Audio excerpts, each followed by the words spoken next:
Good evening, everybody. This is The Opinion Guy. I am Charles I. Guaria, broadcasting just minutes away from the world's most famous beach, Daytona Beach in Daytona Beach, Florida. And did you know, I'm going to start out with a did you know. I feel like I should have some music like da-na-na, da-na-na, like the old ESPN kind of stuff. Did you know that song is by a band called Wicked? And Wicked's drummer, the opening song of the show, and Wicked's drummer, and I met online the father of Wicked's drummer, and it just turns out that he also is a musician, so he's going to be on the show. So we have this whole Wicked was the first guest I ever had on the show, and I ran into his father online. I'm like, holy smokes, you're Gunner's dad. And so all you music fans out there, oh, by the way, it's Wicked, a rock band, not Wicked the play, which I saw, and it was great. But at any rate, yes, Wicked the rock band plays that song, and the dad of the drummer is coming on, and we're going to talk about his solo career as well. But that's down the road. Tonight, we probably won't talk music unless the panel decides to, because you never know what they're going to start talking about. That's the beauty of this show. We plan things, but then we go in a whole different direction. Maybe I'll start out by asking you, what is their all-time favorite band? Perhaps we will. Perhaps we won't. But one thing is for sure, they're coming on the stage right now. So without further ado, it's a full cast. So without further ado, I bring to you Michael Vass, John Navarra, and Joe Hannoush. We're all back. Hi, everybody. Hello. Hey guys. Four. Well, three of us and then Charles. Yeah. Yes, this is great. And I went with a neutral color I actually Googled earlier today, what are neutral colors? And like browns are neutral colors. And so I was playing around with the brown on the app with the lighting. I got like lights here. And otherwise I'd be totally dark and you guys would just see like a black box. I went with this in the long run. I like this a little bit. This is almost like natural. The walls in this office are actually are yellow to begin with. Okay, so far we've talked about music, the walls in my office. That's not scintillating conversation, but you guys have scintillating live. Oh look, I also want everybody to know my hair was cut. See that? Yeah, we can tell. It used to be down here.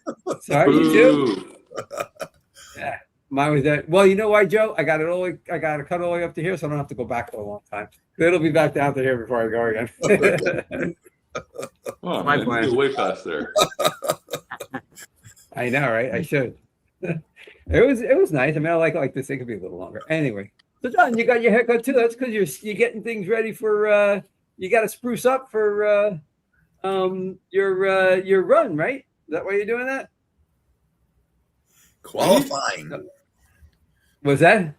Qualifying. Joe may have to go to Tallahassee unless he FedEx it in.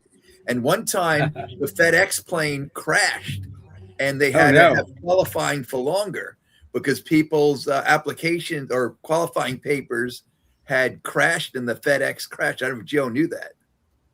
Holy smokes. Yeah. That's insane. So let's go around the dial here. What's going on with your campaign there, John? Okay. I met a group called Z-Graph, and they're going to work on a website for me. So create a really jazzy website. Should be really good. And they're a Daytona Beach firm close to Beach Street on Basin. And I just met the people today and searched the internet. And so I have, my flyers and I've got my signs and I've got my shirts. And now I'll have a really, really snazzy website and the Facebook. So I should be ready for now to November. And then we have the debate. We'll discuss that later. Cool. Yes. Yeah. Actually, why don't we do that right now since you brought it up? We have this Friday, 7 p.m., which usually means about 7:05, 7:10 on the show, a debate with John Navarra and the incumbent, Monica Paris, as you can see right in the scroll below, that John is running for Daytona Beach City Commission Zone 1, and the incumbent is Monica Paris.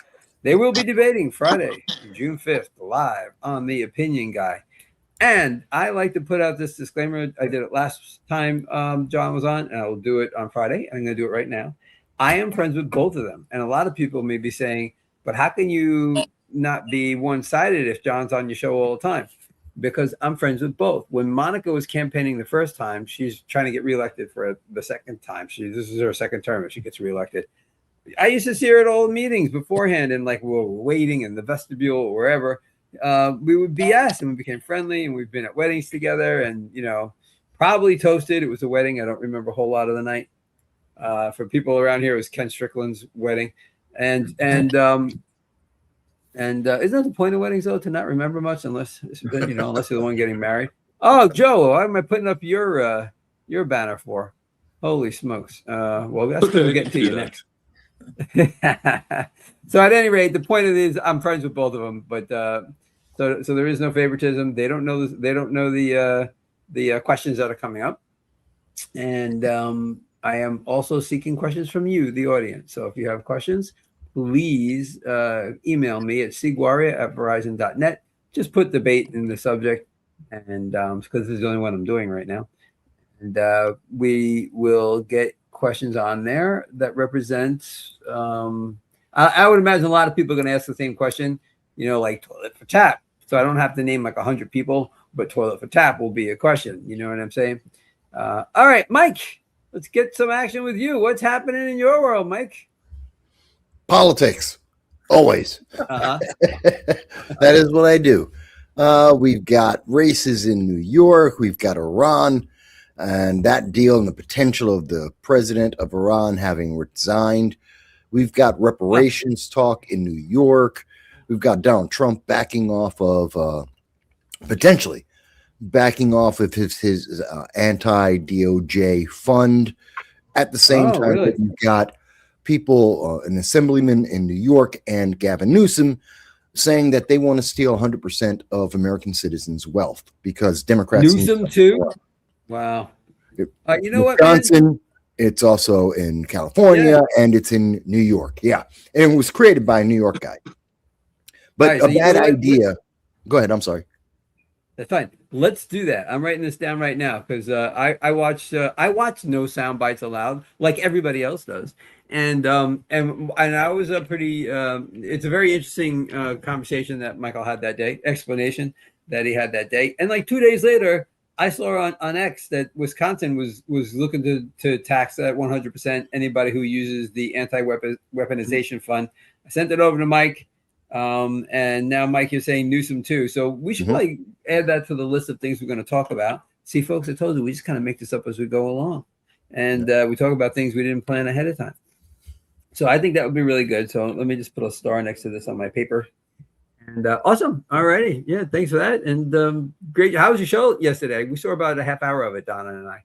It was a good show. We went about 6 hours. So that was a pretty good show. And I enjoyed that. Getting prepped this week. I'm taping a community special, and I am releasing a community special that I did. So it's a pretty full week. Nice. And your community specials, they're usually embargoed, right? So you'll tape it, and then it'll air on somebody else's show. And then like a week or two later, people can find it on No Soundbites Allowed, right? Actually, it's not on. It would be on community TV, Bronx Community TV. It's on community TV. Yeah, so it's usually like a 2 week window sometimes, and I can't show it. Sometimes I can get 1 or 2 clips out, but I can't show anything until it releases on community TV first. Then I have clearance to actually present the full taping. So it's kind of annoying sometimes. It's like I really want to get out this piece or that, but it'll be out Wednesday. Wednesday is the next one coming out. Cool. All right. So everybody look for that. And Joe, last week, Joe couldn't make the show because he was flying back from Grand Rapids and the Libertarian Convention. So give us a review. What went down in Grand Rapids? It was a lot of interesting things happened in Grand Rapids last weekend. The Libertarian Party Convention, they have it every 2 years. This is where we nominate a presidential candidate, although that happens in 2 years and happened 2 years ago. This one was not that, so it was like a midterm convention. We did elect officers. We changed a couple bylaws. We didn't get to our platform, so our platform is the same. You can find it at lp.org/platform. It's a lovely, it's a good read. Find out if you're a libertarian. So we had officer elections, and I was elected to an officer position. Not officer position, but I was elected to the LNC, the Libertarian National Committee, as a region representative. And so that's really the rundown there. And we have new leadership. I think most of the executive committee was turned over last time. So and we had a lot of people still on, because the last time was I think famously or infamously was the convention that we had Donald Trump and RFK Jr. at. Yeah. And a lot of people were upset about that. And this is the first convention since then. And the delegates spoke loudly about what they thought about that. So that's how I got on the national committee. They hated the attention. They got national attention. Did this one get national attention? Did this one get national attention, Joe? I don't know. I was there, so I wasn't watching it like. It did not. It did not. Well, we got attention here. We're talking about it here. Yeah, and also, had it been a presidential year and they nominated their president, that would have at least made the news. You know what I mean? This was kind of like an off year. So the Libertarian Party, any third party convention, I mean, for all we know, the Green Party had their convention recently. Who would know? Yeah. Because mainstream media doesn't want to talk about it. But everybody knows I lean libertarian, but I don't belong to a political party. I don't like political parties, so I won't belong to one. But I can't remember the last time I didn't vote libertarian, unless the libertarian wasn't running, obviously. But if there's one running, then I do it. But anyway, the point being that I forgot what my point was. The point being that I liked the fact that Trump was there and RFK, because it did get them attention, and I thought that was good. But Joe's a much more hardline libertarian than I am, and Joe, you did not like it, right? No, I hated it actually, because we are a partisan organization. It's a Libertarian Party. We are literally partisan. It's like if Wendy's invited the CEO of Chick-fil-A to speak at their convention. Like, no, that's not what we do. Like, Trump and RFK were there for a campaign stop, basically, and a lot of libertarians felt for it. So, well, how about the fact it was disgusting. I did not like it at all. I hated it. Okay, so how about the fact that he promised at the convention to free Ross Ulrich? Ulrich? Ross? Ulrich. Mm-hmm. Ulrich, thanks. I knew there was a consonant in there I was missing. Ross Ulrich, and he came through. I mean, does that kind of assuage the way you initially felt at first? He did something very libertarians wanted very badly. Not even a little bit, no. Because we voted for Donald Trump to free Ross Ulbricht.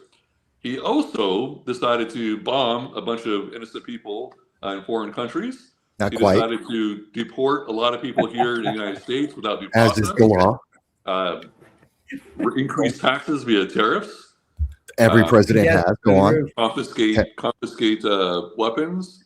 Good. Put you in jail for a year for burning the American flag, which is exercise of free speech. And I agree. Buying investments. And sorry, I keep going. I know this is only. You can keep going. You can keep going. I'm waiting for something that was bad. Killing people is not bad. I think it is. It's called war. No. If you have a reason, no. War is bad. Let's ask John. John, is killing people good or bad? Huh? Yeah, let's ask John. Is killing people good or bad, John? It is. You don't celebrate it, but it is done in situations in which, for humanitarian reasons, unfortunately, that is an option to use the military, and you have a no-win situation where you have someone really horrible in power, treating their people really horribly, and you want to do something about it, and you want to support human rights, but there's nothing else you can do. And so for that reason, I see it as an option. Not that I would want to have people. I mean, you'd rather have anything else. But I think that, atrocities in the world, that if you never intervene on atrocities around the world, we didn't take out Hitler and stuff like that, then, what is the right decision? So I think it's a tough moral decision. And it's tough to say you can never use military force, because then you're not going to do anything when atrocities happen around the world at all. Okay, so Mike, jump in. Yeah, it's amazing how much I disagree with both of my colleagues here. Right. We disagree. We talk about because fundamentally they got a lot of it wrong in terms of, especially with war. War has nothing to do with human rights. Let's throw that out. That's a joke. It's not real. And it's not about human atrocities. That's a joke. That's not real. I mean, when was the last time America decided to put our troops in to fight to protect the people of the Sudan? We don't, because we don't care. There's a dozen different atrocities. There's a dozen different atrocities around the world, and 24 different countries, and we don't care. We don't know about it. It doesn't matter. So that's not realistic. It's a great excuse for when we do something. Yes. To say, oh, well, we've got an atrocity, but that's just a secondary. That's like fifth on the list of reasons why we do it. We do it because it's in the best interest of the United States and our people, and to protect our people both at the moment and in the future. Let's be honest. That's what we do it for. We do it to make things better, more comfortable, more free in America, and down the road as well. I have no problem admitting that is exactly why we go to war. That's the reason why every country goes to war. I have no problem with saying that, and more power to us when we do it. And most of it, and everything that Joe was saying about President Trump, I think have been positives for this nation, long term, not short term, and that's the problem. Everyone's gotten used to seeing a short-term, get me to the next election solution that isn't actually a solution. It's kicking the can down the road that doesn't actually help, which is why we have $39.2 trillion in debt. It's why we have so many conflicts going on right now. And the fact that we finally get a strong president who's actually trying to hold people accountable, and everyone's screaming like a spoiled child, finally being told that there are rules and they're going to be held accountable to them. Oh my God, what do you mean? It's so oppressive and it's so mean. No, it's always been the rules. It's always been like this. You just got away with it for a little while. But, daddy's here and he's going to spank you with his belt because you deserve it, you spoiled brat. That's all of us in America at this moment. Oh my Mike, God. Doing things for the long term. I mean, as soon as he's out of office, all that stuff can be changed. So how beneficial is it to think like, well, Trump is doing this for 10 years down the road when there could possibly be, two different administrations by then, and no Republican. The chances that J.D. Vance is going to be Trump 3.0 are very slim right now. So whatever Republican, even if it was the Republican Party, probably a lot of the MAGA stuff's going away. And when Trump's out, well, how does he institutionalize it? Like if he's doing this for years down the road, how does he possibly institutionalize that when it could all just be changed when he's out? Well, that's because in great part, many of the things that happen with government aren't a switch on and off. You can't instantly stop a policy, even if you try to. You really can't, especially when there's money being funded to it. You can't stop it overnight, nor can you start it overnight. It takes a ramp up period and takes a downturn. That's why when you look at and you try to evaluate any president, you can't look at them from the day they start in January going forward in terms of their economic policies. You have to start from about 6 months to 9 months after they get into office to start seeing their policies start to kick in and then start affecting everyone. Same thing when we're talking about the tariffs, which is a long-term change of culture, as well as an economic boon. There's a reason why tariffs exist and why we do them. It is to stimulate the country that a tariff is in to create and become more self-sufficient on whatever it is they're placing a tariff on. It is a long-term process because those businesses, seeing the opportunity, then have to build, and then they have to develop, and then they start outputting. That is normally about a 5 to 10 year window. But if you set up the structure correctly, even if God forbid, and I'm going just by the most recent Real Clear Politics average, if we were to see that somehow everyone became brain dead and amoebas, and Kamala Harris were somehow to become president with Gavin Newsom being her vice president, which would be the same as going straight to hell, then they still wouldn't be able to stop the tariffs and the positive impact on the economy for at least a year to 2 years. So that's why it's a long term. So he can get things done. It's just that we have to have patience. Okay. All I right. want to live in that Great. world. I want to live in that world that Mike lives in.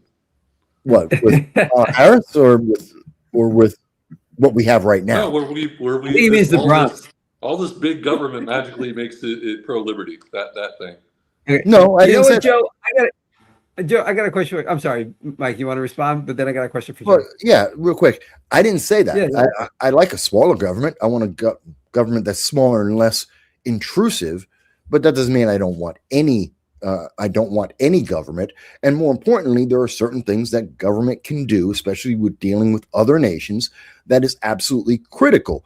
I wish that the world was so individualized, isolated, and less connective that we wouldn't need to deal with other countries. That isn't the reality of the world that we exist in. The fact is, our business is connected to every other global business, and what we do does have an impact. There's a reason why we need tariffs to protect our businesses and our nation and our self-sufficiency, and other nations are trying to do the same. Thing is, we're better at it, and we have more capabilities. I don't mind having that advantage. You know what? I love America. I want it to be great. It is great. And you know what? If that means that Laos isn't going to be quite as great, I got no problem with that. I don't live in Laos. It's not my problem. I do live in America. Of all the things that Trump did, there's a lot of things that Trump did that I don't really like. I really hope whoever takes the reins of the White House when he leaves gets rid of the tariffs. I do not like the tariffs. I was hoping they were short term. I was hoping they were short term when he did them, and I said, well, if it was a short term tactic just to get his way in a negotiation, which did happen occasionally, so that was fine. But to have them around, it's not my cup of tea. But I want to get back to killing people, which I think the federal government does a great job at. It's one of the things they do best. And Joe, you were waiving the Constitution, and why are you waiving the Constitution when it comes to whether or not America either justly fights a war or is kind of more like randomly killing people because, you know, what the hell, I think they're drug dealers, and so let's bomb their boats. Why is the Constitution playing into that? Explain that. It says in the Constitution that Congress must make a declaration of war for there to be Congress. Oh yeah, sorry, Congress. Those people that every president just ignores, and then Congress, by the way, they abdicate that responsibility. They give it away. They have this in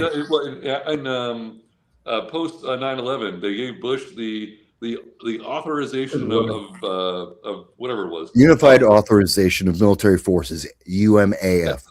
Declare war. Yeah. Declare war. And that was in the modern era. In the modern era, that was the time to actually declare war, and they yes. I actually wrote that in my blog. I have a blog that's called "Let's Have Fewer Dead Americans to Honor on Memorial Day," and I am going to share that right now. So, folks who don't like seeing the scenes from 9/11, go away for a few minutes. I am actually saying that you can go away and keep the show running though. Just because you're leaving because you don't want to see the photos doesn't mean that you can't keep it running. Definitely keep it running. So I have a blog that I update once or twice a year, depending on the holiday, like Memorial Day. And in that blog, I have this horrific scene. Which, oh, by the way, let's just go one thing at a time. And you can see the caption. This wasn't enough for the United States to declare war. That's because Congress is feckless and they gave away the right to do that. Now the president, and every president knows it, and now the presidents can do whatever the hell they want. Because you know what? Even when planes are slamming into buildings in major cities in the United States of America, and I was literally 2 blocks away as that plane approached, oh, by the way, running for my fucking life, and we can't even declare war. I am sorry. That pisses me off to no end. I watched on that first building things falling to the ground, and I stopped and looked away because the first thought in my mind was that may have been a human, and we couldn't declare war. That wasn't enough to declare war. But we could fight one for 20 years, but God forbid Congress puts their name on the line. Give me a break. And in case anybody really wants to know, the last time we declared war was June 4th of 1942. And you know who we did it against? Bulgaria, Hungary, and Romania. No, not Germany. Nope. Bulgaria, Hungary, and Romania. Woohoo! Aren't we the tough guys? All right, enough of that. Hey guys, I am the opinion guy, and sometimes I just gotta let loose. Yeah, there is a guy. Okay, but there is a problem that arises with 9/11 is that when the founders, I could be very wrong, but when the founders created the Constitution declaring war, I imagine it was against a nation. And so the attack on 9/11 was Osama bin Laden and Al Qaeda. And the thing is, did they have the idea that we would declare war against a terrorist organization instead of a nation? No, they did not. And so, but I want to say something. Go ahead. So that's an issue where might have been a factor, don't know, but might have been a factor with declaring war that the president, Congress might have thought, well, do we declare war against terrorism, against actually take military action, but do you declare war against a terrorist organization, or is that not what was intended by the founding fathers? And if something is an emergency right away, it would kind of be implied maybe that a president would have to act immediately. And some stuff like killing Osama bin Laden, you couldn't go to Congress and say to Congress, well, I'm going to do this. And then he escapes. And, drone attacks on people, terrorist people around the world, the president in the modern age would need maybe some powers beyond the declaration of war. And we elect the president and we give confidence that the president will, I hope, not abuse the power and will use it in our national interest to keep us safe. That's the way I see it. Well, John, I understand what you're saying. True. It was terrorists that, but we attacked Afghan. We literally went into Afghanistan. We were bombing the hell out of Afghanistan, trying to get at the terrorists. So couldn't we have declared war? And there had to be a way for Congress to word it where we were going after terrorists within Afghanistan, and we're declaring war on the terrorists who are being harbored by the Taliban in Afghan. There had to be some way to do that. No, right? I'm sorry. All right. Well, go ahead, Mike. I'm sorry. That's not correct. Because one, at the time, we didn't know who we were going to be going after. We didn't know which terrorist organization. Wait. I'm talking about when the planes were launched, and we knew that we were on our way to Afghanistan to fight. I remember the moment. I was actually at a baseball game in St. Louis, and somebody turned to me that I didn't even know and said, "We started the war against Afghanistan." Okay. So we didn't know that. No, that's after. That was after we took the vote on 9/11, and we were responding. I see what you're saying. So we couldn't take 2 votes. We couldn't take 2 votes, Mike. There's a couple of ways you can look at it, but again, that was a foundational moment, not only for the United States but for the world, because no nation had truly tried to set out to take on terrorism head on. It's usually up until that point, historically every nation would deal with that cell or that Right. organization in their nation, not the root cause, which in many cases went back to Iran. But we didn't deal with that. We weren't used to dealing with that. It was a new form of warfare that nations had to deal with. So No, that's true. Bush had a lot on his plate there as the first president to have to really fight terrorists. So that that's part is 100% true. So Yeah, that was part absolutely. of it. But the other part is, how do you effectively make that happen? And that requires a certain flexibility, because in taking on terrorism, that doesn't mean that I want to, even though Osama is hiding out in Pakistan, that doesn't mean I want to go all out war and nuke Pakistan. Doesn't mean that I want to glass all of Afghanistan, even though a lot of the activities of Al Qaeda at that time were taking place there. So there was an attempt to try a middle ground. Now, I'm fine with Joe saying, well, that's not enough. We didn't make the right decision. It wasn't the perfect law. Fantastic. We can write a new one. We can make updates and changes to the UAMF. We can rewrite the War Powers Act of 1973. We can do things. The question isn't, what did we do because that was the best solution we had at the time? If it's insufficient, then let's put it on Congress and people we're voting for and say, no, you haven't done your job properly. You haven't done it right. I'm not going to fault any president. And I say this about Obama and I say this about Biden, even though I think they were absolutely horrible on international policy. But I'm not going to hold them at fault because Congress made a bad law and they're trying to work as best they can with it. I think they were abominable in and of themselves, but I can't blame them for Congress made a bad law. I won't hold that against any president. That's kind of the difference there. What I love about you guys is what I love about you guys, John. What I love about you guys is how well thought out you are, and everything you guys say is always rational and from the heart, and I really, really appreciate that. That's why a lot of times you see me shake my head and go, yeah, it sounds like he's got a good point there, because I know that it's from the heart, and I know that it's things you guys have thought deeply about. So go ahead, John. Yeah. To be fair, to be honest, at that time, the way I remember it is that President George W. Bush, after 9/11, was very active with Congress and very active with giving them updates of everything. I could be really wrong, but on everything going on.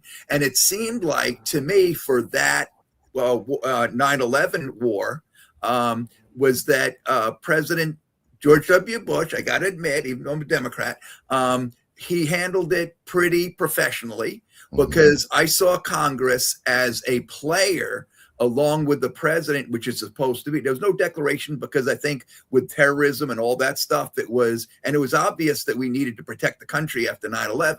So I think that the country did the right thing, that there was complete, and they had a moratorium like on any bad, they were kind of more unified nation after 9/11 for a set period of time. And I think that the Congress was a very, very active, connected player with the Bush administration, completely informed. It could be wrong, but completely informed and part of the decision-making apparatus for even things like, I admit, with Vietnam War. For my president, Lyndon Johnson, I really liked him, but I didn't see the same kind of compatibility with the because Tonkin Gulf resolution, that was very questionable. I don't think there was really an attack, and I think that Johnson went to war because he didn't want to lose Vietnam, and there were political pressures. But for 9/11, I think the Congress was completely informed and completely a partner with President Bush properly. And President Bush made the calls, which he was elected president, so he should. And he's also commander in chief. So he gets to make all the calls on fighting the war. But I think there was very good cooperation, as I remember it, between Congress and the president, to be fair. Okay. All right, Joe, last word on this topic. We're going to move on to something else that has to do with Congress. But what is your evaluation of George Bush beginning on the date of 9/11, starting on 9/11. He got it wrong, in my opinion. That's an unpopular opinion. He should have gone after, and I get the whole declaration of war for a nation. Okay, I got to skim the Constitution a little bit better, but let's take. I think that makes sense. So we'll go with that. I believe that at the time we blamed the effective government of Afghanistan, which was the Taliban. We basically went to war against them for most of that time, and Al Qaeda was like part of the group in Afghanistan. But all right. If we're going to have this, like, if we do, we're going to go after that guy, and we should. I think we should have done that. Of course. Make it a pinpoint thing. Go in there, gather intelligence, get a crew together that could, execute the plan. Go in, execute it, and get out. Basically, all right. Let's leave it there. I do want to move on to another topic about a congressperson, and that person would be John Fetterman. I was watching a Reason.tv show, one of the interviews that they have. They have 4 different channels at Reason.tv, and one's an interview thing with Nick Gillespie, and he had John on. And as folks know, there's been some conversation that John Fetterman is more and more like a Republican than he is a Democrat. So I went through his platform, and it's right here, folks. And the question that each one of you is going to answer is, which party does he does he fit your party? Does he belong? Does John Fetterman? Here's the question: does John Fetterman belong in your party? First, let's go through what he's talking about. First, I love this quote. He wrote a piece in the, hey, nothing like having the logo all over my face. Let me get that logo off of there. Because, everybody needs to see my new haircut. So hold on one second. Let's remove that. Your logo has some hair. I just want to remove this thing. How do you remove this thing? You got it? Oh, thanks. Oh, it's gone. Okay, cool. I didn't notice. Okay. So there we go. So John Fetterman, bottom left, my party. Yeah, so he wrote this. This is wrote in an opinion piece for the Washington Post. My party cannot simply be the opposition of whatever President Trump says. The president could come out for ice cream and lazy Sundays, and my party would suddenly hate him. Awesome. Awesome quote. He goes on to say that during this same Washington Post piece, that it wasn't that long ago that Democrats wanted to secure the border. I voted on an immigration bill in 24 to make sure an influx the size of Pittsburgh, population-wise, doesn't come through the border like it did under the previous Biden administration. I strongly believe that someone who comes here fully illegally and commits a violent crime should be deported, full stop. He also goes on to say, as far as closing the government, it wasn't too long ago when Democrats believed shutting our government down was wrong and putting Americans' livelihoods at risk. I consistently voted to end back-to-back government shutdowns because everyday Americans were hurting and would have never been and should have never been held hostage. Finally, it wasn't long ago when we, the Democrats, believed it was crucial to support allies such as Israel against threats to their safety and peace. I appreciate that this administration acted on the threat in Iran and its proxies and the proxies that Iran backs. And here are his strong stances. He remains strongly pro-choice, pro-weed, pro-LGBT, pro-SNAP, that's the food benefits from the FedGov, pro-labor, and he even is pro-ribeye over Bioslop. That's probably where I have the biggest problem with him right there. No. And so he is in the Democratic Party, as everybody knows. So we're going to start with John on this one. Does he still have a place in your party? Yes, I think it is important. A lot of people wouldn't agree with me, but I think it is important that we have values, yet these aren't far from the value, aren't really opposed to the values of the traditional Democratic Party, at least a few years ago. And so I think he needs to be in the party in order to make us think, in order to counter our decisions with different ideas sometimes, and to kind of keep us honest. So I support Israel's right to exist. I support Israel's right to be secure. I just would want the Palestinians to have a safe, prosperous society. That's what I would want. But I think you can want the two without being anti-Israel. I think it would be good if all the societies were prosperous and safe in the world. Of course, that's Pollyanna. But yet that would be great. But I don't see anything at this that's really counter to what we thought at least a few years ago.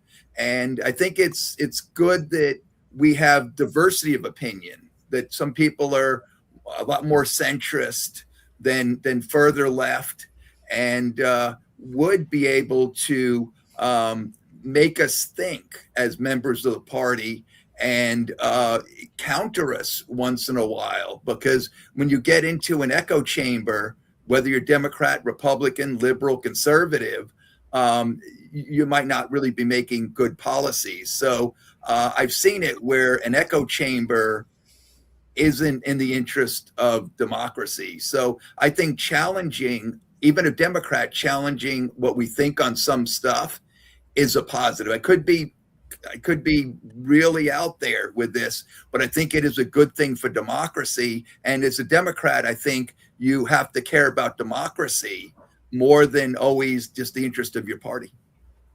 I like that last line a lot. So you say yes, there's still a place for him, despite the fact that he even says, let me ask you this, do you agree with the comment along the bottom here, which was also in the Washington Post piece, that these once common views have become increasingly toxic in the Democratic Party? So do you believe that as a member of the Democratic Party, that his views are becoming toxic? I don't think so, because I think what the Democrats would want to do, and it's a democracy and we may not get it passed, is that sure, there are the laws to have us have a secure border, but we may have a difference with the Republicans in who is allowed to become a citizen and what the situations are. We would have a different opinion on that, and that's fine. And whoever wins out and has the votes after an election gets to implement the policies that they want. But one problem we have is that you do need a secure border as a country, and the law now states that these are the conditions you need to be a citizen, and you can pass laws to change immigration policy in the U.S. And it wasn't too long ago that even Marco Rubio had worked with Democrats, and there was a proposal for a different immigration policy than we have. But I think we would need to change the, if we want to have a different immigration policy, it has to be passed through Congress. And I think it's good to have a good discussion on it. Okay, Mike, I'm going to go to you on this one for number two. And as the second person to speak, and I think you could see there are some kind of Republican values there about the border and illegal committed crimes should be sent out. I don't have to go through them. Everybody who watches the show and you and the whole panel knows what things are like could be conceived as like moderate Republican in the Republican Party. No. Is there a place for him? Okay, hold on. Is there a place for him in the party? No, absolutely not. Because he's progressive. He's a progressive. He is a progressive. He is a Democrat, and he is wrong 85%. He votes straight down the party line 85% of the time. I'm not going to hold that against him. Most politicians vote straight down party lines on a regular basis. I'm not going to hold that really against him.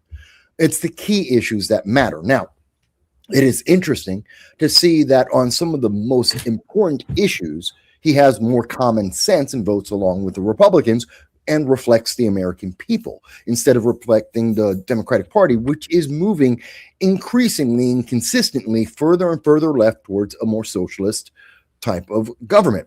And it's sad. And you see that with, and I'm sorry, John, you're completely wrong. Democrats are into open border policies. We've heard them say it repeatedly. They believe in immigration having not only the open border, but also a path to citizenship for individuals that broke our laws. Illegal aliens are criminals, period. First thing to say. And you want to reward them. The party wants to reward them. And Fetterman is saying, well, that's not what his constituents want. And he is a servant of his constituents, not the servant of his party.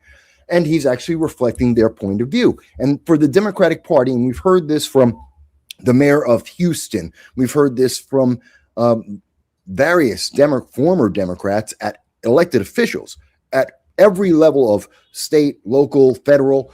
They've all said the same thing. You have to toe the party line or you're out of the Democratic Party. And we see that mostly with Fetterman. They're already trying to figure out who they can get to run against him to force him out because they don't like what he's saying. They did the same thing to Joe Manchin. And we're going to see it happen here again. But Fetterman is a progressive Democrat. He absolutely is. It's just that he has moments of lucidity, and that's kind of neat. First of all, I've always said, he doesn't deserve to be in office. He is incapable of doing his job. He has a mental disorder. It is medical, but it is a fact. He has a medical disorder that prevents him from being able to communicate properly. He cannot do the job of a senator. He should not be there. I don't care if he votes Republican or Democrat or anything else. And that's the first and foremost. Now, will he become a Republican? People would like him to. I don't, because he's still going to be 85% voting for Democrats. He's going to be voting down that ideology that he believes in, which is very progressive. And I think that's detrimental to America. So it wouldn't help us by having him in with us. Okay. That's the easiest way to say that, I guess. Okay, great. All right. So I just want to get to a few things here. One is, this is an AI photo. I just want to put another disclaimer. Had I noticed the cancel anyone, no bipartisan, and you're either with us or against us, I would have erased that from this beforehand, because that's kind of goofy. But I just want everybody to know that it was an AI thing. Everything else on here is fantastic. Chat GPT put this together based on the information I pulled from watching the interview. To your point, Mike, about he votes like about 85% of the time with the party. He himself has said, I would not be a good Republican because I'd vote Democrat all the time. So he has no intentions of leaving. He said that during the interview, the Nick Gillespie interview on Reason.tv. So those are the 2 points. Those are the 2 points that I wanted to make there. So, Joe, you know what I'm going to ask you. Is there a place for John Fetterman in the Libertarian Party? I think you already know the answer to that. He's a Democrat. He's not a Libertarian. So if he ever became like flipped and went to the Libertarian Party, we would just eviscerate him on his policies. Like, it would be, he would leave as soon as he came in. Basically, what we did to Lincoln Chafee when he became a Libertarian, we let him know he's not. And that's what we would do to Fetterman. So he would walk out just as soon as he walks in. Okay. I mean, he's good on some things, just like any Democrat or any Republican. That we agree with him on some things, but for the most part, no. He wants to give a bunch of money, like he's pro-war. He wants to give a bunch of money to foreign governments. I mean, we are pro-ribeye, so that we would agree with him on that. And we're pro cannabis, and we're friendly to LGBT. We probably wouldn't want the welfare, the foreign or domestic welfare. I can't see the other ones too good, but yeah, it's 50-50. Some things we agree with Democrats on, the rest we are completely against. That's just like a Libertarian Party. You got to be at least 80% on board with Libertarian policies. And he's like maybe 50%, if that. Yeah. Yeah, he has. That's a good way to put it, because he has an overlap with each one of the parties, which is probably why every now and then it gets mentioned that he should join the Republican Party, because there are like, well, just like that Venn diagram, right? There are some things there that kind of fit each party. I did a quick look. I did the search when I put this together originally, and I just put it up again. I'll just read right off of it. So John Fetterman has dealt with. Mike had mentioned, Fetterman has a few health issues, and when you listen to the interview, and I encourage everybody to listen to the interview. It's a great interview. Reason.tv YouTube page, and it's called not the Reason Roundtable. It's called something like Interview with Nick Gillespie, The Interview with Nick. You'll see it. There's 4 channels on their YouTube page. So he's dealing with just in case anybody doesn't know out there, he's dealing with 3 things in his life, pretty serious stuff. Most notably a major stroke in 2022. He's had clinical depression in 2023 and a heart condition as recently as 2025. So, and when he talks, he has a lot of like staccato in the way he talks. So yeah, he has his health issues that he's going through, and so we'll leave that there. So I did want to wrap up. So he's in the right place according to the panel. He's in the right place. The only one who said yes is John. So he is where he should be, and of course he believes that, and that's the most important thing. Where he believes he should be spending his time when he's in DC. So catch up on a few comments. Thanks for hopping on board after Larry's show. Bronner, I appreciate it. We're in short tonight. Was that the Sharp way, or was that Gov Shack? That was Sharp Gov Shack. It was Gov Shack? Mm-hmm. Okay. If you want to come back and let's see, the first 30 minutes of the show, essentially, we spoke about 9/11. Yours truly got a little ticked off, a little emotional. I was only 2 blocks away, and so I got a little, not emotional crying, emotional anger, although I have cried about it from time to time. And I don't know what, hold on, let's see. I thought there was one more from Bronner. Hal checked in. Thanks, Hal. What's going on? That's what I like about Republicans. You don't have to follow Trump lockstep or risk any. You are obviously kidding, just as Justin Amash and Liz Cheney. The Republicans have no tolerance for anybody, or MTG now, or MTG left on their own. Republicans have no tolerance for anybody who disagrees with them. But Mike does. No, Mike has tolerance for people. That's why he's on the show. That's unfair. The problems with MTG and even more so with Thomas Massie are far more. They reach back further than Trump. And they're more expansive. They've always been problems, and in particular with Massie and the way that he votes against many of the Republican bills that have been put forth, the budgets that have been put forth. He's been fighting the party a long time because he's not a Republican. He's a libertarian. And he just used our party just like Bernie Sanders is a communist, and he uses the Democratic Party as his vehicle, because if he were honest, he'd never get elected. So, it's not fair to pin that and say, well, Massie is gone because you got to toe the line. That's not true.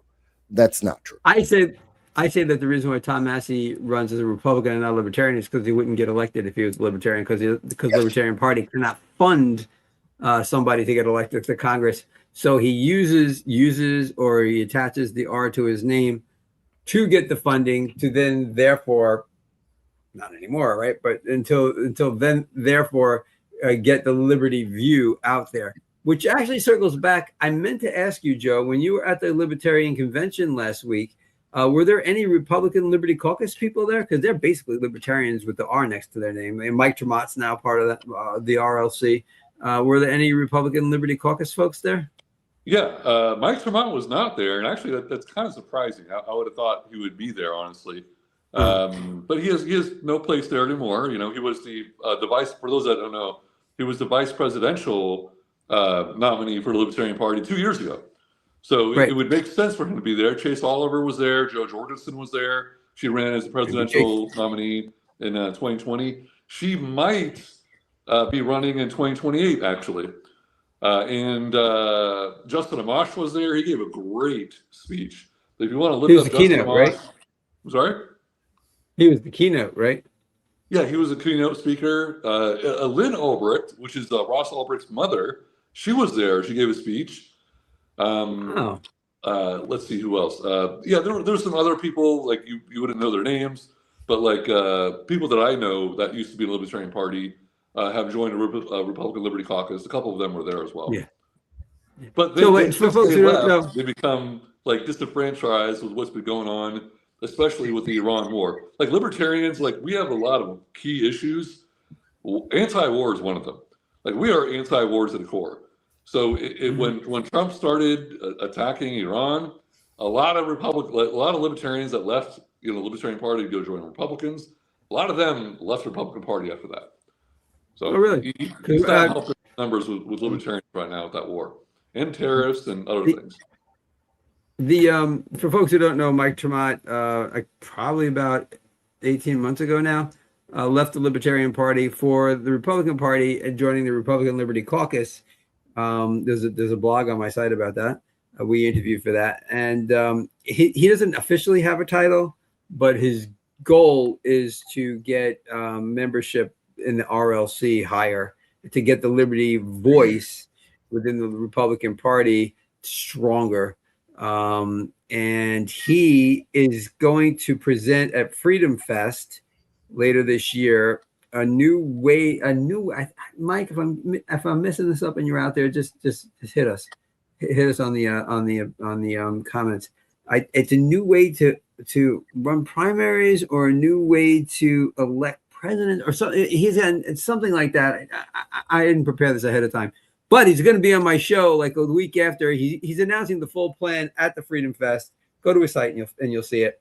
And then he's going to be on this show about a week later to discuss that plan. So stay tuned for that. It's like in July. So stay tuned. Put it on your calendar, man. So stay tuned for that. So, folks, I just want to take a second here. And if you like this conversation, man, we have tackled so much stuff so far. We've tackled 9/11 and declaring war. And yes, we attacked the topic of Fetterman and whether or not he should stay in the Democratic Party. And we decided that he should. Mike and Joe both say there's no place for him in their parties, despite some people thinking he should be in the Republican Party. And John said, absolutely, we want him to be there. And we're going to move forward. We have some information about I want to speak to the panel about the peace deal that is being bandied about. And hopefully in tones and in ways that you're not familiar with, but definitely like, comment, and share. Because if you care, you will like, comment, and share. And subscribe to know when I go live. That would be super great of you. Let's see if we got any comments that we'd like to catch up on before we move to the next topic of the evening. All right. You know what? Let's see here. Hal wants something specifically from Joe. I'd like to know Joe's thoughts on the banishment of the Liberty Party of New Hampshire. Joe, can you first set that up? Because I saw something on Larry Sharp show about that, but I don't know really what's going on up there in New Hampshire. So can you set that up for all of us and then answer Hal's question? Yeah, so this has really been a long time coming. So the Libertarian Party, we have 50 state affiliates, right? Each Libertarian Party of Florida, Libertarian Party of New Hampshire, etc. So the Libertarian Party of New Hampshire, a few years ago, they decided to try something different, not very party-like, and basically just support small L libertarians, so philosophical libertarians, in the Republican Party, and not run capital L Libertarian Party candidates anymore. And their messaging is a little bit more like they're trying to trigger people, right? They're trying to get a point out there. I'm not going to say what some of the things they've said, but they're trying to be racist. They're trying to be they're trying to make a point, right? They're trying to trigger the right people or the wrong people, however you want to say it. Anyway, so in 2024, officially, in 2024, they endorsed Donald Trump for president. And I mentioned earlier this is the first, just this past weekend, was the first Libertarian National Committee elections we've had since that time, since before that. So a lot of things that we're doing right now, like literally just now, was to in like kind of holding accountable for what happened the last couple of years. So when the convention happened, we had a meeting literally hours, like 1 hour, I think, after the convention closed, and it was the delegates chose almost an exclusively anti, doing that strategy again, like anti. We're not helping Republicans, we're not helping Democrats, we're not, we're the Libertarian Party, right? So we were holding New Hampshire accountable for that. So we voted to disaffiliate them. The vote was like 15-2 with one abstention. I actually had to, I was newly elected to the committee. I actually had to leave. My plane was about to go out. So I actually left the meeting before that vote happened. If I were there, I would have voted in favor of it. So my alternate actually voted in favor of it instead. So that's what happened there. That's the short version of that story. Yeah, we're just holding them accountable. Yeah, you're not, I used the analogy before, like we're a Wendy's, right? We're a Wendy's corporation. If we got a franchise in New Hampshire selling Whoppers, we shut them down. Our brand is we sell the Dave's singles, right? We don't sell the Whoppers. So if they're selling the Whoppers, we shut them down. And that's what we did. We shut them down. Okay. So will there be another party? Is the Libertarian Party, National Libertarian Party, looking to start another Libertarian Party within New Hampshire? Yes. So they have the right to do that. They could do that if they want to. They could be single for a while if they want to. But I think there's a very high chance that there is going to be a new Libertarian Party in New Hampshire reconstituted, and the LNC, the Libertarian National Committee, will recognize that new affiliate or new franchise, to use the analogy from before. Okay.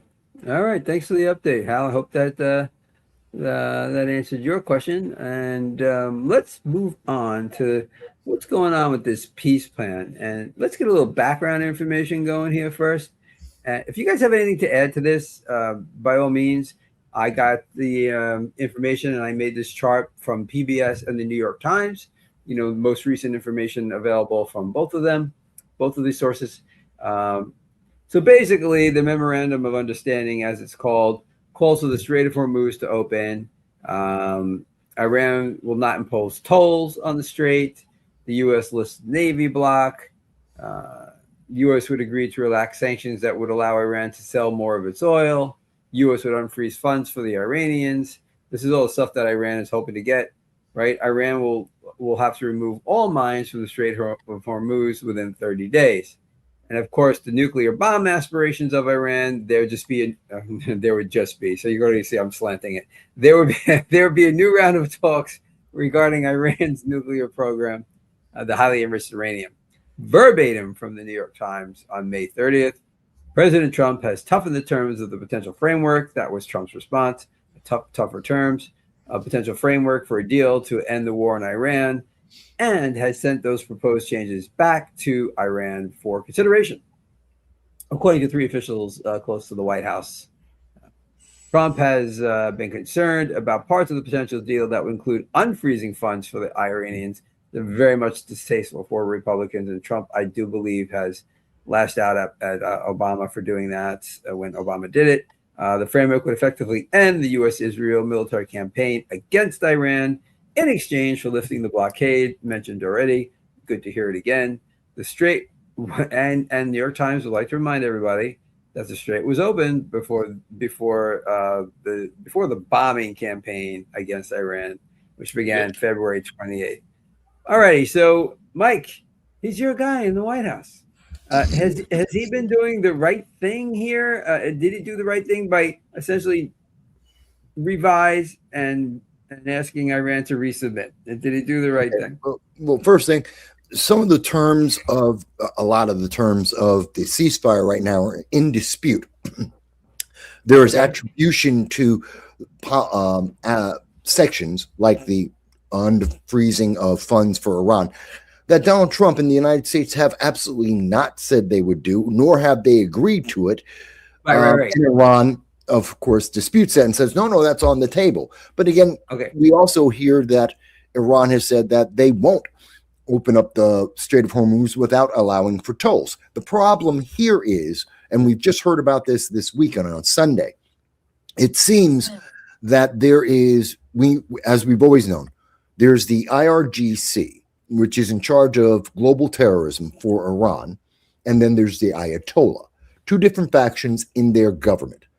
With the death of the last Ayatollah, the latest one being put up, who's very weak in comparison, and the IRGC and their remaining leadership, which were much more intact and stronger, the IRGC seems to be trying to take control of the government. There's basically an internal political civil war going on in Iran, which is why we keep hearing that Donald Trump will make a statement about what's happening with the ceasefire, and the Iranian government that we recognize will agree with him, usually about within 24 hours.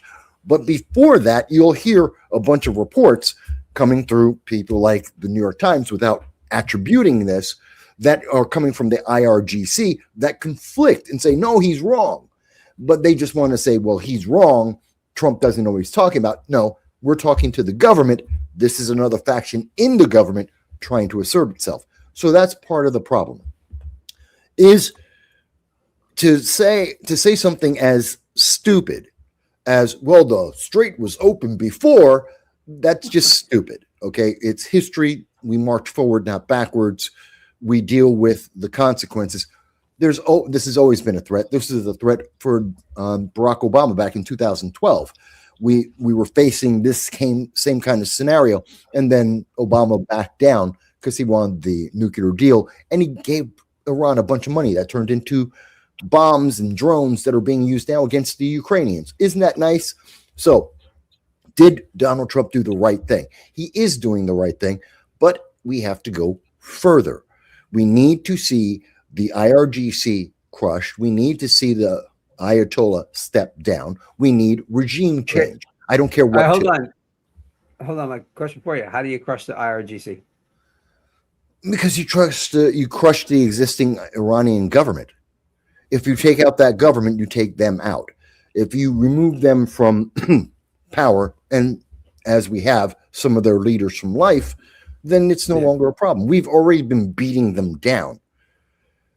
The biggest problem that we're facing right now, quite honestly, has been Democrats, the time frame, and the ceasefire. The problem with the ceasefire is this has allowed Iran to gather up its troops, especially the IRGC, to get their troops together, to reorganize, and to re-solidify their military morale, which means they'll be able to fight more effectively and more cohesively than they were at the very beginning of the war. I agree with you about that, Mike. I also think we're doing that. I think part of the reason why we suspended operations is because we were running out of munitions and we needed a reset. So let me ask you this question, Mike. Would you have accepted this deal as is? No. Okay. Yeah, I got that impression. I just want to officially get you on the record, Mike. So, John, you're up.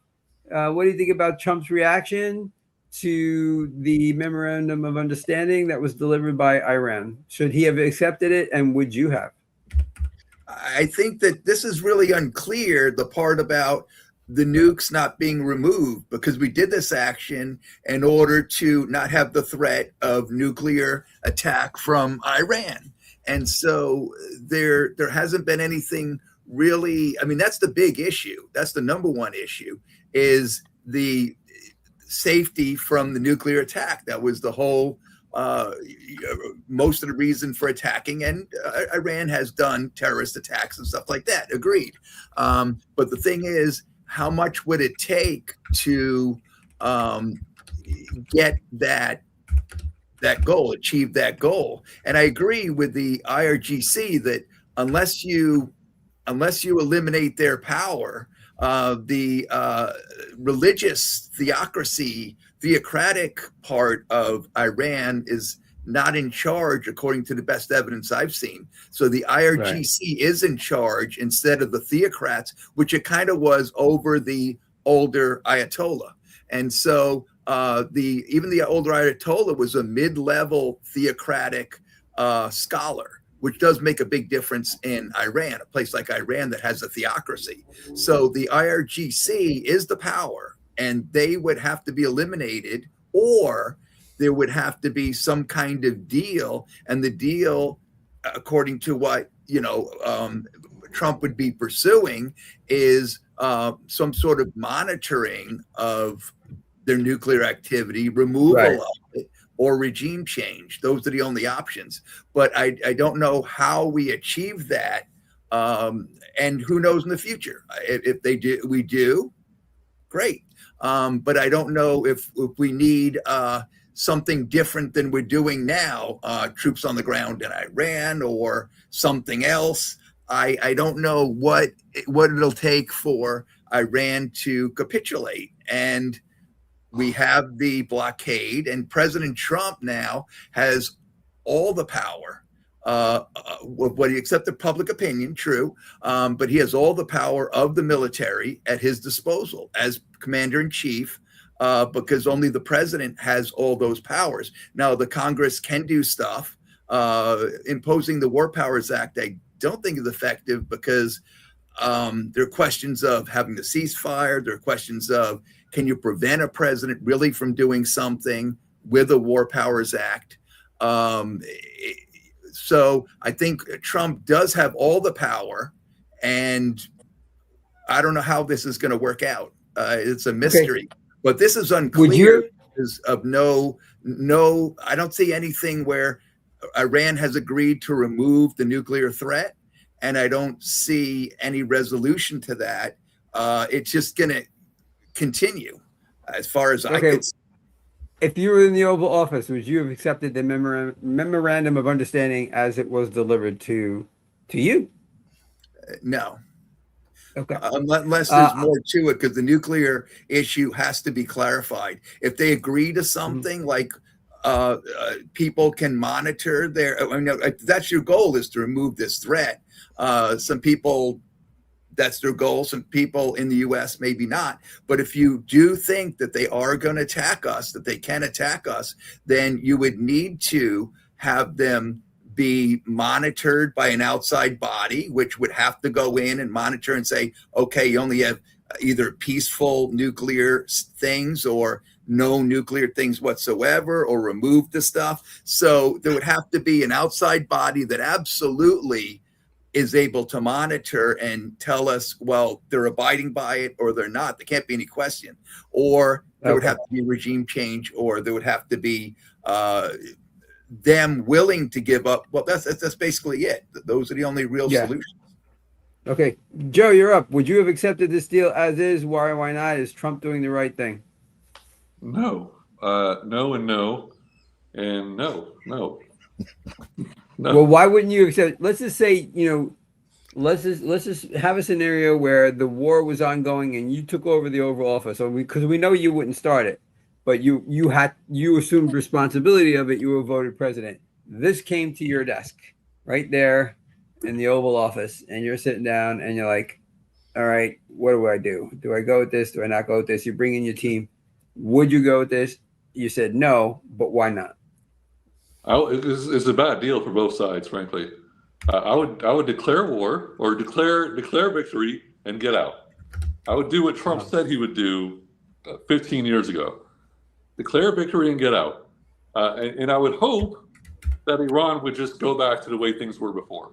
Because right now we're worse off. Both sides are worse off than we were before the war. War is a lose-lose. There's no winners. So declare victory and get out and hope for the best. Hope it goes back to the way it was before. And I would tell them, if I were to make any kind of deal, I would say, okay, let's just rewind the tape. Let's go back to where we were before. Just open that up. We're going to leave you alone. We understand now. I magically am smarter now. Oh, we have a nuclear weapon, and we're telling you can't have one. That's not right. So okay, we're gonna stop being hypocrites, and we're gonna leave you alone now. And hey, by the way, you want to start trading? Let's start trading with one another. Let's trade, whatever, rugs for, I don't know, bananas or something, cars, whatever the thing is. Let's start doing that instead. Let's be friends. All right. Thank you. I'm going to backtrack here to some comments I want to get. By backtracking, I mean, I'm going to go back to Mike and ask him a question. First, Brona had a question. Mike, I was wondering if you had an update on yesterday's news regarding Iran's president resigning. For folks who don't know, Mike spends, I'm going to say like what, 10 to 12 hours reading politics like every day? Pretty much. Yeah. Yeah. So Mike has a wealth of information right there. And he said that absolutely no confirmation or denial in any international credible organization so far. Mike, I got a question for you. In your reading, have you come across any of course, credible discussions about what Trump is going to seek or sought in his response? One, we're trying to find a repeat, actual confirmation of the division. Right now, as I said, the religious theocratic wing are technically they're in charge of the government, but we're not sure. The IRGC seems to be asserting its power. We need to know who we're negotiating with. One of the first things that the Trump administration is trying to do is to find out, have we been negotiating with the right party to get the right results? It's unclear. It seems we are, but it's not 100%. So that's one of the first problems. No one in the world is confirming or denying what the status is in Iran, which is troubling because there should have been immediate either confirmation or denial of what's being alleged. The fact that it's in question means that something is changing, but we don't know how. No one knows what the final result is. It's happening as we speak. So essentially, it's at least a political civil war, if not about to become a civil war in Iran. I'm not that upset about it, especially if the IRGC loses. And if we need to help a few people to make sure of that, that would be good. But it's a very complicated situation right now. And that's why you're hearing Trump saying, take your time. He said it several times very publicly for the negotiators to take their time on this deal, because that's the underlying background current that a lot of people didn't know. We don't know who we're talking to. We don't know if they can pull through with what they've said. And we want to make sure if there's going to be that civil war, that we're not on the wrong side of it, or more importantly, that we're not entangled in it and that it can play out and then we react accordingly. Okay. Alrighty. Bronner has a comment. Let's throw this up on the screen there. He says, the same nuclear threat that Iran is capable of in the next 30 minutes that we've been hearing about for the past 30 years. I kind of, just playing off of that, Bronner, I kind of feel like why now? When this thing started on February 28th, why now? Outside of nothing. I mean, I'm not even going to go down. I was going to, I'll be honest, why I stopped. I'm not even going to go down the road that Netanyahu talked them into it, because that's probably just not true anyway. But it just doesn't make. We've been hearing about this for 30 years, exactly. So why was this moment? To me, it was never really proven why we had to do this now, which is I do call it a Trump war of choice, because they've been and the 47-year thing was a made-up Republican line. A made-up Republican line. No congressperson who had an R next to name ever brought that up until Trump said it. No, that was not a thing in the fruited plain of the United States of America. Nobody was going, we got to get back at Iran for 47 years. Nobody said that anywhere until Trump said it. And then everybody's like, yeah, 47 years. No, that's not a fair characterization, Charles. That is a fair characterization. No, it isn't. We've been saying it in different ways. No one said it's 47 years we have to deal with. We've been saying that we have to deal with it all the time. No, what we've been saying has been that we're trying to deal with terrorism that's directly linked to Iran. We've been talking about the nuclear fears that the entire world has about Iran having nuclear material. We've been talking about. That's not what I'm talking about, Mike, and you know it. I'm talking about what you said. The party line that we have to get back at Iran for 47 years of terrorism, and it goes all the way back to Ronald Reagan and the Marines in the barracks in Lebanon. That's a load of shit. It's a made-up excuse by the Republican Party, and I love Barna for saying, why now? It's a great question. Anyway, Sorry, I shouldn't have said loaded shit. No, that's right. There's just a lot in that, and Go ahead. there's a lot to it. It's loaded.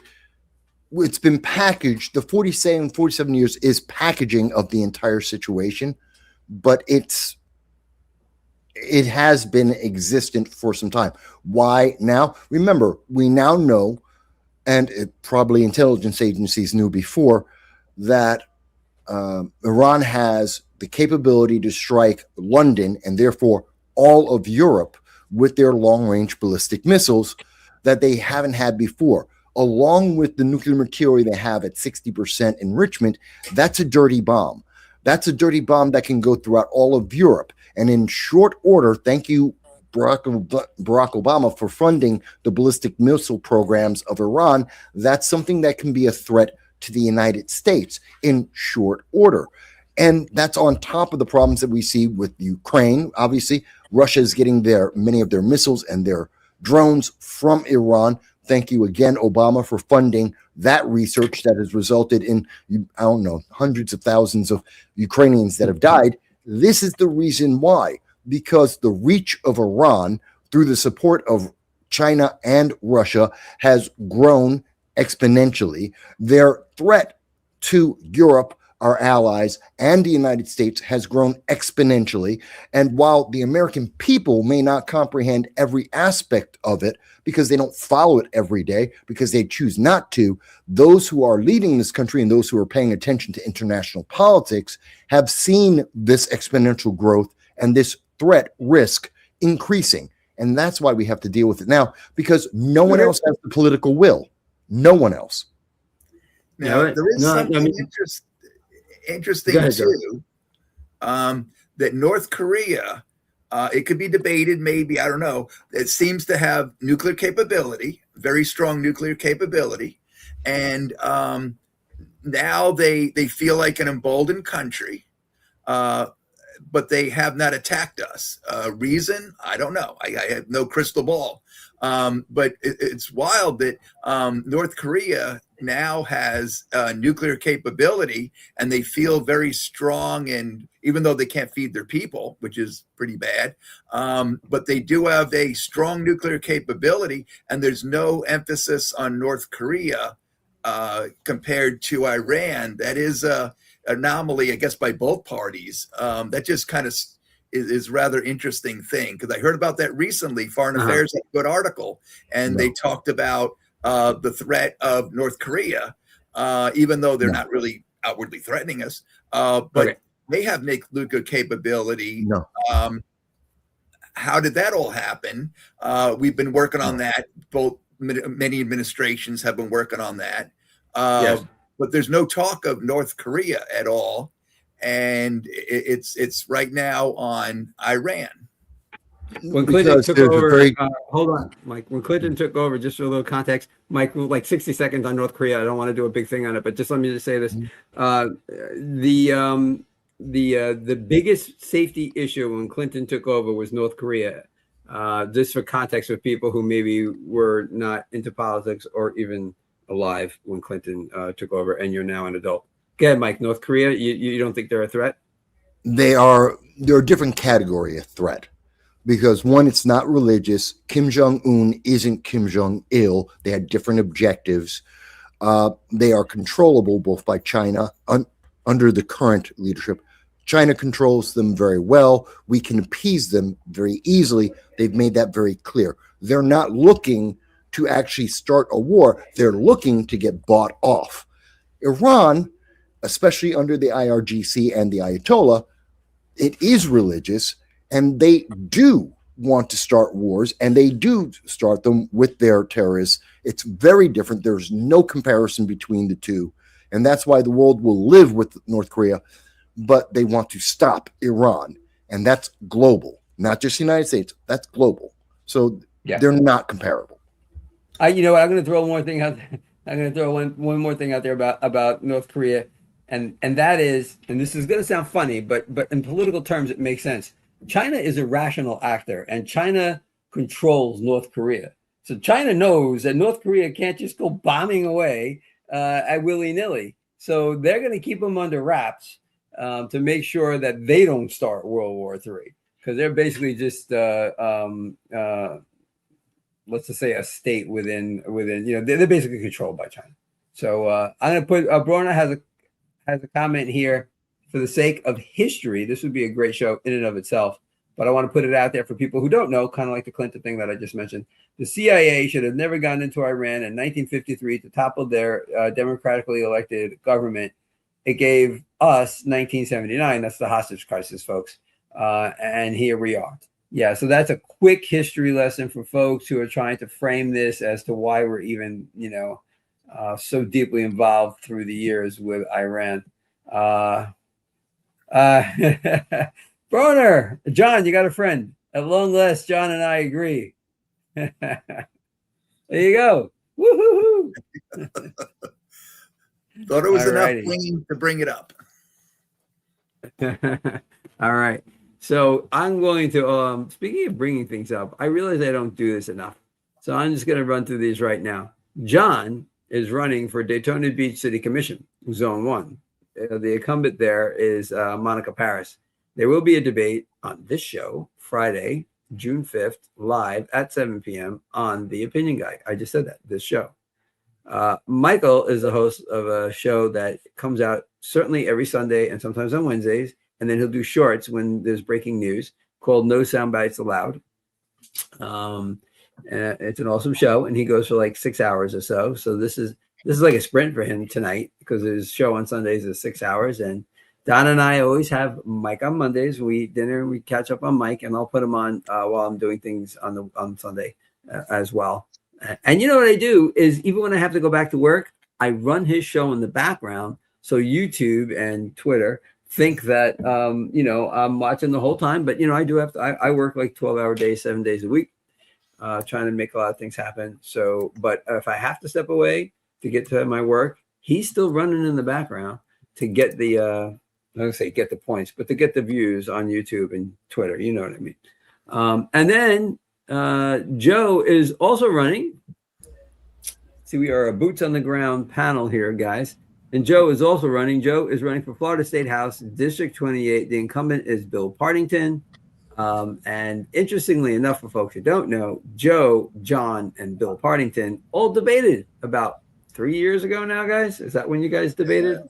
2 years ago, maybe 3 years ago. That's about right. On Channel 2. Yes, Channel 2, local station here out of Orlando. And Donna and I watched that as well. We watched the debate.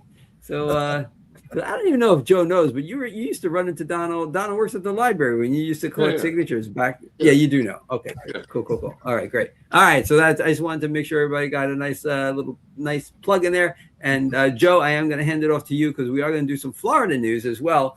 There's been some movement on the elimination of property taxes. DeSantis is really pushing this, and can you fill us in on what's happening there? Yes. So what I understand, I read this. I didn't read the actual bill, which I need to read that. It's 17 pages. So I do have it, up for me to read. I just haven't read it yet. But from what I've read from articles, Governor DeSantis is proposing to raise the homestead exemption. And what that is, if you are a primary homeowner, you live here more than 6 months out of the year, and it's your primary residence, you live in that house. Currently, there's a $50,000 homestead exemption, so you don't pay. Let's say your house is worth $250,000, or assessed at, I should say. You don't pay property taxes on the first $50,000 minus the school tax. You still pay 100% of that. What he's proposing now is to raise that up to $250,000.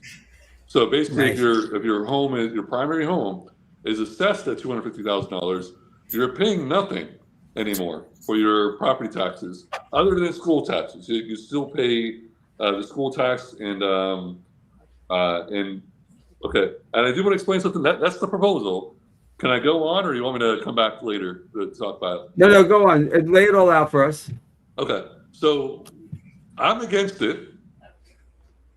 And the reason why, this is like not a libertarian take here, so I just want to preface it by saying that the libertarians will disagree with me on this, but I'm against it because the way local governments work, and I know this because in Ormond Beach, where I was on the budget advisory board before, the way they would do the budgets, they'd go around to different department heads and it would come up with the dollar amount. And then they would add all those dollar amounts together, come have a joint meeting with the city commission and budget advisory board and all that, the financial director and all that stuff. And whatever the amount is, like this is what our target value is of assessed value in the city. And then what is that millage? And the city commission votes on that millage rate to get those taxes. So if this passes, the primary homeowner property taxes will go down a lot, significantly. So where do they come up with the money? They raise the millage for other property tax owners. So the tax just gets shifted from one place to another. Like right now we have something called, and I know this is a lot to take in for people that don't know this, but this is part of the scheme in my opinion. We have something here in Florida called Save Our Homes. And what Saves Our Homes is called, like I bought my house 14 years ago. And 14 years ago was basically the market bottom for the housing market. So and what Save Our Homes does is the assessed value, what the government decides your home is your property's worth, can only go up 3% or the rate of inflation, but maximum 3%. So my assessed value is significantly lower than what the actual market value is of my house. So I'm already paying artificially less than my quote unquote fair share of property taxes.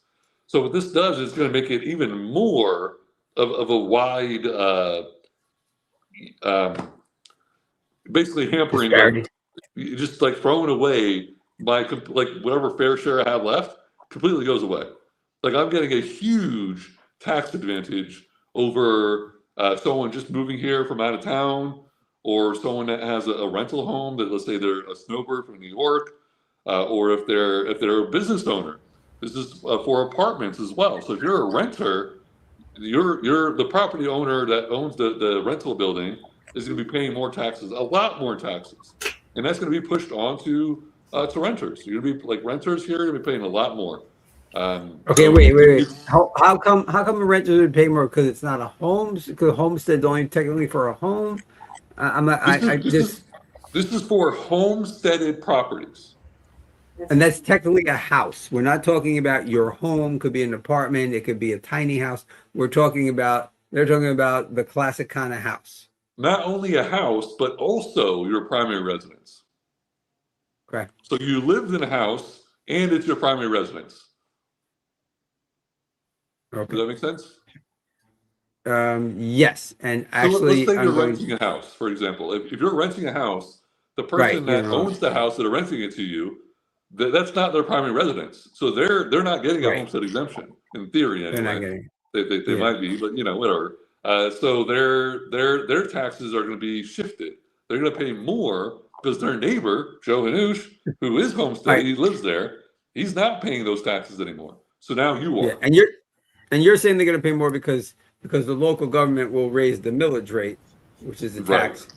They're not. The local governments are not going to spend less money. Just don't tell anybody that that's going to happen.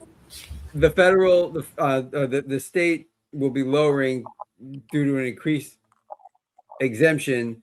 However, local will raise the millage rate, on the assessed value of your property. No, the state. Well, actually, this is going to go to a vote, so the voters are going to vote on this. And if it's 60%, then it passes, right? And if that happens, it's coming from the state, though. The state is like, that's why DeSantis is talking about it. That's why there's a special session right now of the state legislature. The state legislature and the governor are voting and signing into, if you will, to put this on the ballot, and then the voters will vote on it. But it's coming from the state to do this, and it'll say to the local governments, this is what it is now.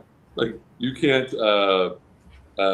like these people, you can't have, like you can't say you're going to get $150,000 of taxable ad valorem property taxes from me anymore. That's gone. It's going to be I'm completely covered. You're getting zero property taxes from me anymore. So they have to get it. Here it is off of the official Florida Gov, as in governor, website. We're just going to go with these two across the top here that 1 second, folks. And this is what Joe's talking about, the exemption. So it's called homestead properties, exempt homestead properties from taxation. The exemption of the first 250,000. It's right now it's 50,000. Joe's telling us of your homestead's value from taxation, and that's a $200,000 increase on taxes you won't be paying on your property taxes you won't be paying on your home. DeSantis gets his way through a law, a schedule of full, and then eventually a schedule of full elimination of property taxes. So it's short term 250 eventually, which eventually is a very open question at this point, but eventually a schedule for full elimination. And it says here, now this, I wonder if it counters the idea that they would raise taxes locally via the millage rate property taxes. It says that, not that one, it says that local governments are going to be required to use remaining property taxes solely for core public services, including public safety, and we know what they are. So I guess that leaves open that you can, if it doesn't specifically say you can't raise the millage rate, which is how your property tax is assessed. I would imagine everywhere. That's the way it is here. So hopefully people can relate to that. It requires local governments to use the remaining property, but it doesn't say you can't raise the millage rate. So I think Joe, you're right about that. Right. It will be down. The top line here is basically saying you're going to get a better exemption, and eventually none of your property taxes taken by the state. And then DeSantis wants a requirement, which is essentially a mandate on the municipalities to use the remaining for those core public services. Okay. All righty. So we have an aspiring politician here, John, running for office, of course. So, John, what do you think of this? I mean, if you're sitting on the dais of the Daytona Beach City Commission, this time next year, what are you saying about this? Good, bad? Is home rule being slaughtered here? What's the deal?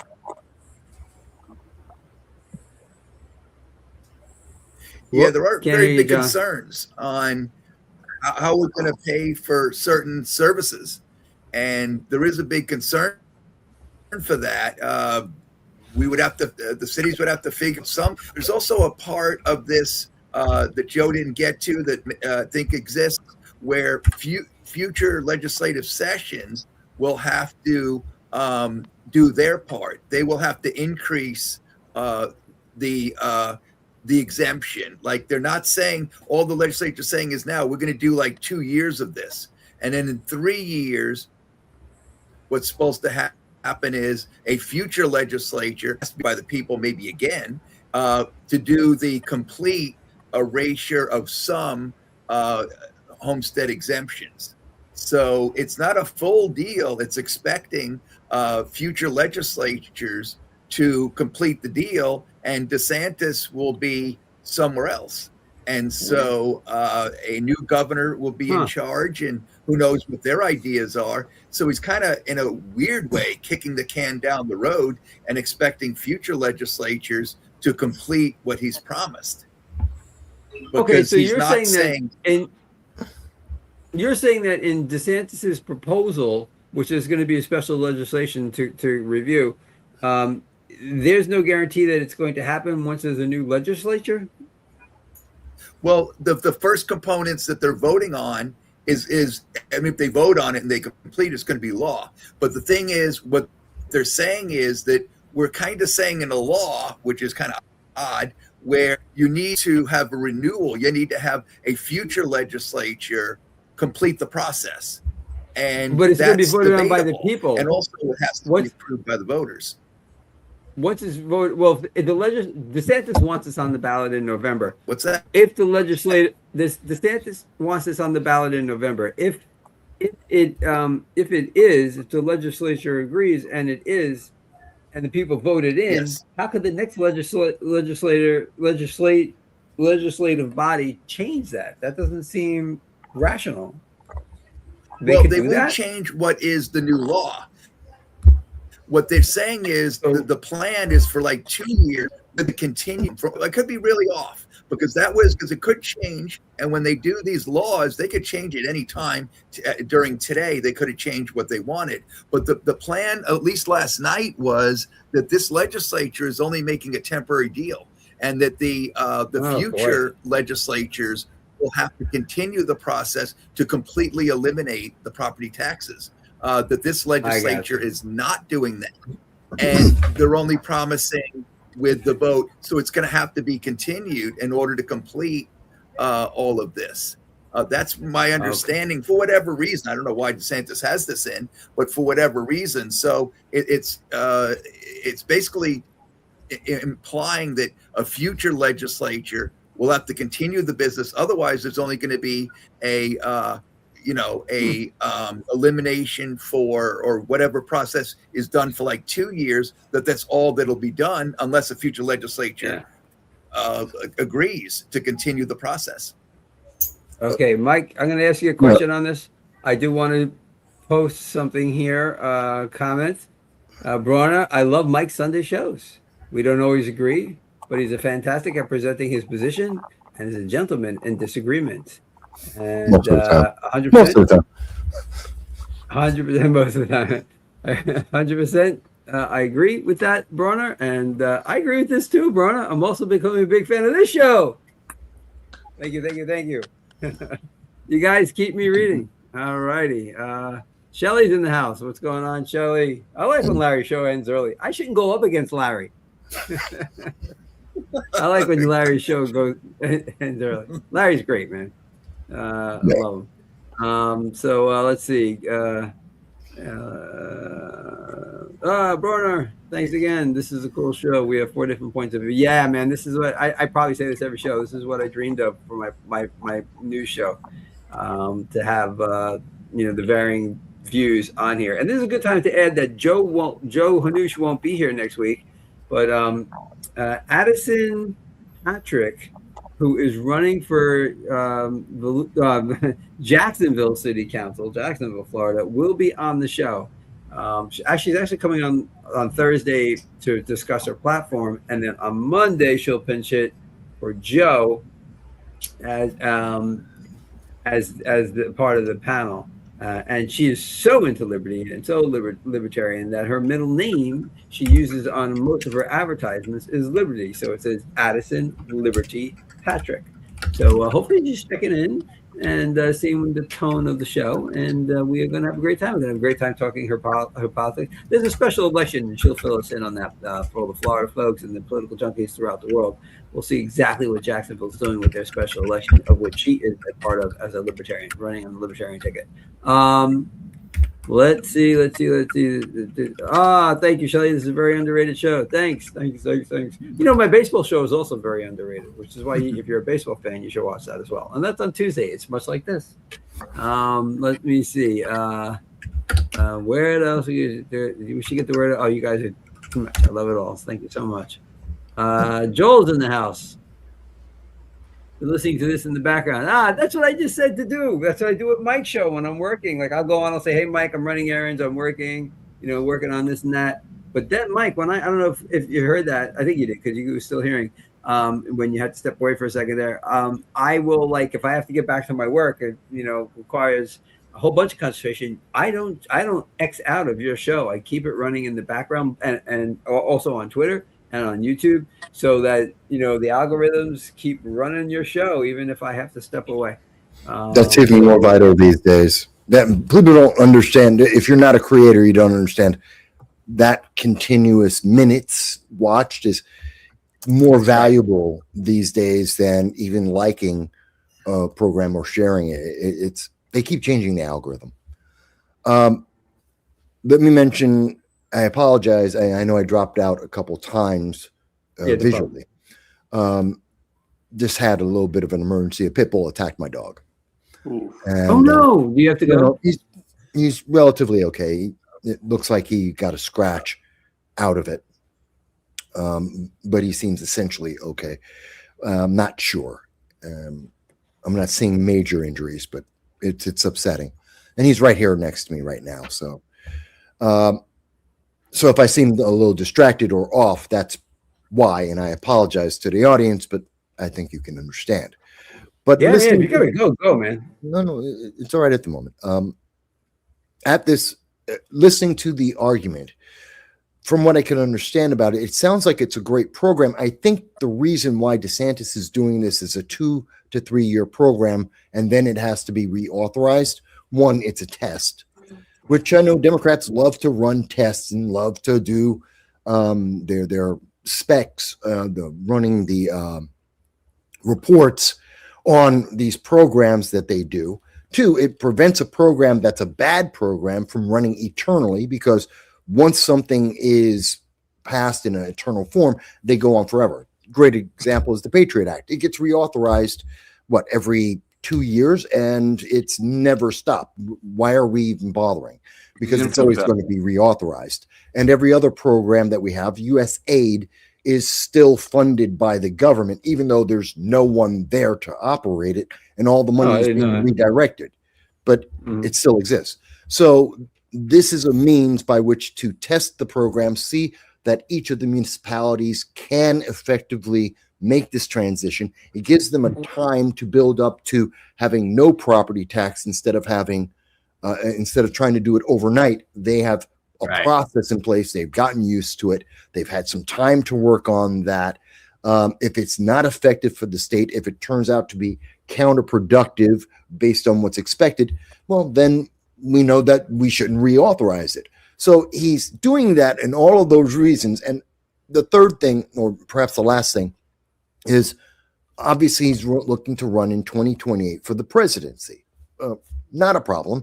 And just like Gavin Newsom and many Democrats, we're seeing a lot of governors, a lot of potential candidates are trying to put together legislation that they can highlight as they say, well, this is why I deserve to be president.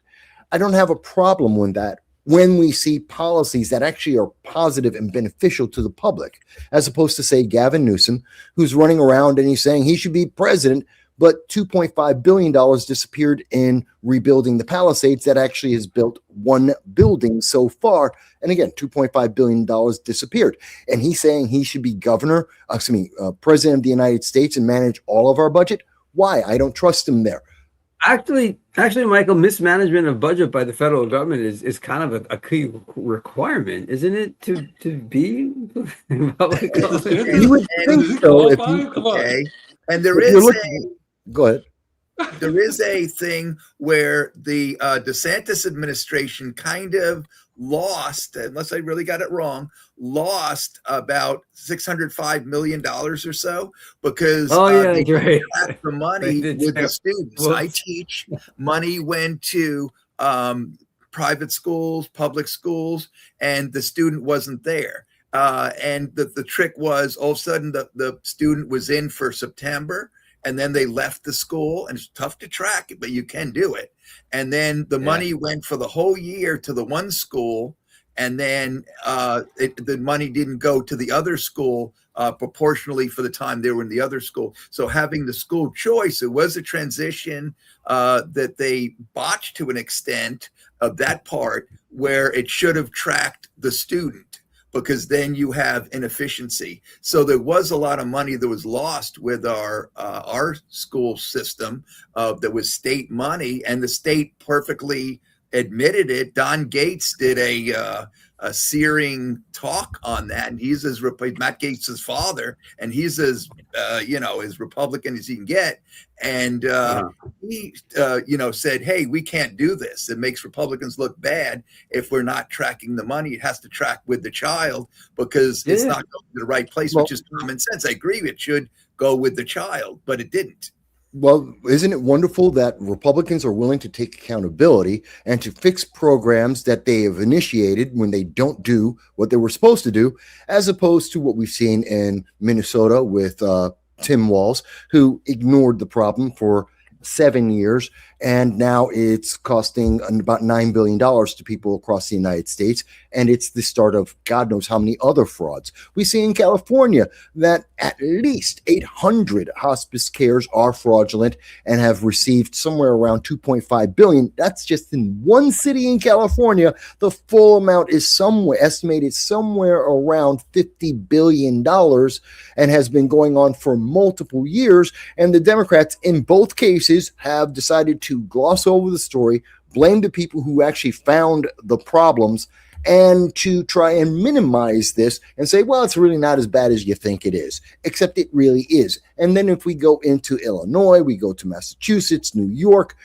amazing. The bluer than blue cities are having the same kinds of frauds, the same kinds of problems, but they will not admit it. And they're trying to deflect from it, as opposed to when we see these problems in red states, because I'm not saying they don't happen. They do. They're lower magnitude, and they are accounted for. And people either get fired or they don't get reelected, and the programs get changed. That's the difference. And so that's why I think this program, as described, as I caught it from you guys, and if I missed any details on it, I apologize for that. But as I understand it, from what you've described, I think it's a good program. I think it's an effective program. And I think it'll be beneficial to the people of Florida individually. Not great for municipalities. It's going to be harder for them to balance their budgets, but it should be, because they spend too much money as is my opinion. We need smaller government, not no government, smaller government, which only does what people cannot do for themselves. And that is a lot less than what many people who've grown up and been trained by institutions like colleges, which are very left-leaning, that they believe that they're entitled to everything, and they're not. And so it's a bit of a culture clash, but I think it's going to be effective. I would have, based on what I've seen, I would have voted for this bill. Okay, it'd be interesting to see if the legislature tries to change anything and sends it back to DeSantis. So hold on, we got some people checking in about Khan. So Shelley, I mean, that's Adirondack, Joel, and then Shelley, I'm sorry to hear, it's upsetting. Oh no, Mike, poor Khan, my heartfelt wishes for a speedy recovery. He's such a sweet looking pop. Yes, I love when you have your show on, you hear him walking around, you can hear him walking around while you're talking. It's so cool. Okay, all right, great. So there's one more item that Mike actually brought up on the show. I'd like to discuss it here as well. And it has to do with the anti-weaponization fund that Donald Trump has initiated. And some politicians across the fruited plain, from New York, Wisconsin, all the way out to California, who want to tax it at an exorbitantly high amount. So you can fill us in on this real quick there, Mike, and what's going on? Yeah. So essentially, think of the fund. It doesn't matter what its actual name is. What it essentially does is, if you have ever been wronged by the government, in particular the Department of Justice, anyone, that means a Democrat, a Libertarian, a progressive, a third party, the Democratic Socialists of America, it doesn't matter who it is. If you believe you have been wronged by the Department of Justice, you can apply for $1.8 billion of funding to correct that, to receive a reimbursement for that wrong, if it's proven to be correct. Yeah, go ahead. Hold on, Mike. Hold on. There's breaking news at 4:30. Let me bring this up. Yeah, it's no longer, Trump is backing off of it. I know. Yeah. Okay, yeah. Just go in that direction. So here it is. NPR. We'll just grab the top one 4 hours ago. Mm-hmm. Justice Department says it will abide by court order. There's a court order pausing the anti-weaponization fund. So this is now on hold. Yes. Very interesting. Just wanted to put that out there. But basically, so this was, am I correct, Mike, that this was as being characterized by those people, and I want you to get to those folks who did this, by those people who want to tax it, characterized as just a J6 thing? Is that what they're basically saying? Well, there's a mischaracterization. It's a mischaracterization. It's Right. the easy, Okay. low-hanging fruit, easy target. Democrats have attacked the fund because one set of Americans that could very easily apply for this are individuals, some of the 2,000 individuals that were, in my opinion, and according to the law, wrongfully abused by the Department of Justice under the Biden-Harris administration for appearing on January 6th. They targeted them and said, well, it's just January 6th. It's paying off all the people who were involved in an insurrection. By the way, no insurrection. Everyone studied it, FBI, CIA, all intelligence. There is no evidence of that. That is a lie. It is a lie that is perpetrated because it's politically advantageous to Democrats. So they attack this because it's politically advantageous to Democrats, and it damages the Trump administration. That's why they have been suing this, why they've been putting pressure on this, even though it may benefit Democrats themselves. It's unfair. But given that, what we saw as an outcome of that in the Democrats' quest to gain more power, to leverage themselves into higher political offices, and to unfairly bias the American people, we saw that first. The first one to come up with this idea was a gentleman, Assemblyman Alex Bores, Bores. He is the Assemblyman of the 73rd District of New York, and he's running for the New York 12th District to replace Jerry Nadler, who's now retiring. And so there's half a dozen Democrats running for that race. He needs a way to stand out and to possibly win because he's losing at the moment. This is the way to do it. And he said, I'll steal the money. I agree. Now, when he said, I steal the money, he said it very nicely. He said, we'll charge a 100% tax to take that money from the J6 people. First of all, they're Americans. Second of all, some of them were Democrats, even though Democrats hate to admit that. Third thing, they didn't commit a crime. And it's not a crime to have a political opinion that isn't the same as the Democratic Party. Mr. Bores wants to take 100%. There is no other tax, no other law in America, and especially in New York State, that allows for the government to take 100% of the proceeds of the wealth, of the value, property of an American citizen. It doesn't exist. It violates the Fifth Amendment, the Eighth Amendment, the 14th Amendment, and there have been 3 separate case laws settled by the Supreme Court that also verifies the government cannot do this, plus due process. And he didn't care. He's part of the government. He knows this is unconstitutional. He doesn't care because he wants to win an election. Therefore, Wisconsin said, that's a great idea. It sounds sexy. They decided to run with it. And then Gavin Newsom, who's desperate for some positive news to get him into the to beat Kamala Harris in the polling for the 2028 Democratic presidential nomination, he decided he's going to do it too. Every single one of them know this is unconstitutional. It is illegal. And what they haven't thought about, and this is the biggest part of it, is if the government can decide they can take 100% from any one person because they didn't like them, then they can take 100% from any person in this nation at any time and say, we just don't like you. This is I agree. evil. And they don't understand the consequences. They're looking at, well, Democrats got to get, blue's got to vote blue no matter what. You got to vote Democrat. And here's a reason. And that is sickening to me. I don't blame John. I don't blame you, John. I don't think you're a Democrat that would agree with something like that. I don't believe. I don't think a lot of Democrats would agree with that. But the leadership in the Democratic Party, the elected officials, they absolutely believe it because they want power. They don't care about how it affects people. In my opinion. I agree that it was a play for attention by this guy Alex Bores. Now, just out of curiosity, I didn't pull up a map on this one. Do you know? I love to do the geography part so people know what we're talking about. Do you happen to know where this district is that he's running? New York 12. Alex Bores, yeah, I know exactly where it is. It's Manhattan. So it's the Lower East Side. Manhattan. Okay. So he's running Manhattan. Okay, so they probably love it there.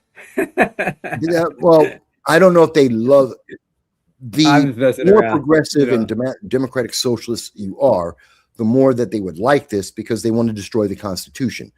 Yeah, I Don't was believe messing me, around. ask them. So- That's actually their platform. So they would love it. But I think most Americans, when they understand the consequences of it, they don't love that. But he doesn't care because he just wants to get through a primary and win. He just wants to get, yeah, he wants to get elected. And same with the Wisconsin, and same with Newsom. 100% agree. It's an attention-grabbing thing, if nothing else. So here's the question: unconstitutional. Mhm. Is it legal, Mike? I don't know if you know this. Is it legal? Would it be legal for the state? Let's just say the state to consider any money that came from it to be income? Because let's just say I feel like I was wrong by the DOJ, and I'm about to take $2,000 to defend myself. And then all of a sudden there's this fund from the federal government. I take that $2,000, I apply, I get it. Can the state say, wait, that's like income for you because you were going to spend that $2,000 anyway? So we're counting that as income and taxing it at your usual income, taxation rate. Is that plausible? No, Okay, why not? because You know? one, two reasons. One, there is, when you have certain types of lawsuits, which I think this does apply, the funds that you receive are not recognized as income. Therefore, they don't fall under the taxation as income. Okay. In the second case, this is a proceed from the federal government to an individual because it is a correction of a wrong. Again, much like lowercase lawsuits where it's not identified as income, this isn't income. This is a repayment, a correction. It's corrective action and it's also from the federal government, which is a higher standing than states. So it would be punitive for a state to take income that is not personal income, but corrective income, and to take it away from you. They don't have a right to that. Now, I'm not a lawyer, but I have seen several statutes I've looked through. That seems to be the case law. There may be other case law that I'm unaware of that's more recent or reverses that. But to my understanding at this moment, all case law confirms that they would not be able to do that. That's why they're running it as, he's saying that this is a personal income, and he's taxing it at 100% because it's a personal receipt, not a federal disbursement, and not corrective. You're just making money, almost like winning the lottery. He's trying to compare it to that. That's their ideas. Well, this is just like you just won the lottery, so we can tax lottery money because that's a luxury. And that is actually personal income. But it's not, because this isn't because of luck. This is because of damages. And so it's very different in terms of taxation and its purpose and its creation. So that's why it's a little, and again, it's on pause because Democrats are suing. Right. Even though Actually, I was just going to bring Democrats- that up. Great segue. I was just going to go back to the NPR piece. You see the highlight right there. The reason why it was paused is a federal judge in the Eastern District of Virginia temporarily blocked the creation of the anti-weapons fund for a lawsuit from Democracy Forward and others. So it's coming from a lawsuit. I do want to get to the rest of the panel on whether or not they think it's a good, the 100% agree, disagree. But before I do that, I do want to give Trump props on this for actually offering it, because he's actually saying, hey, if the government did something to you that wronged you, you believe you were wronged, we're actually going to pay for you to, and at least it's some halfway decent use of our taxation, which I saw Shelley put in the comments that taxation is theft, and I do agree with you on that, Shelley. I'll see if I can find that comment at some point. But John, what do you think? Hearing the facts as laid out by Michael, basically 100% tax. If anybody were to dive into this, utilize the fund, where do you stand on something like this? Okay, the 100% tax, no. But yet I have an issue with this, where what if a Democratic president had decided that he and people he appoints would give money to, them representing themselves in court for actions of a former president. The thing is, it would be a retaliation kind of thing, because the thing is, let's say this similar kind of thing. Our school, let's say taxpayer money comes from all the taxpayers of Volusia County, and the Pine Ridge principal and 4 Pine Ridge teachers decide where this money goes, and it's supposed to go to the whole county. And it would only go to Pine Ridge High School. The Democrats would do the same thing, where any suits, they would not allow probably Republican suits. They would only allow Democratic suits, and they would only give money to Democrats who feel they were wronged. So for this, it's so partisan. That's why it seems so no. That's absolutely wrong. You should have a justice system in which it's unbiased, and people could take their action to a court, and an unbiased jury could decide if you were wronged. This is something that's never been done in American history. And the thing is, Trump and his appointees are going to decide who gets the money. Obviously, it would go to Republicans. For Democrats, it would go to the Democratic cases. I can't see it being fair. I can't see it at all. Yeah. Okay, hold on, Mike. I'm going to go around the panel, and then then we'll get back to you on that. Okay. So, Joe, how do you stand on this issue?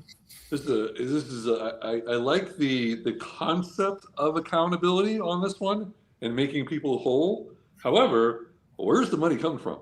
How's it funded? It's from us. We're already in debt, like a lot of money. So we're giving it to ourselves here.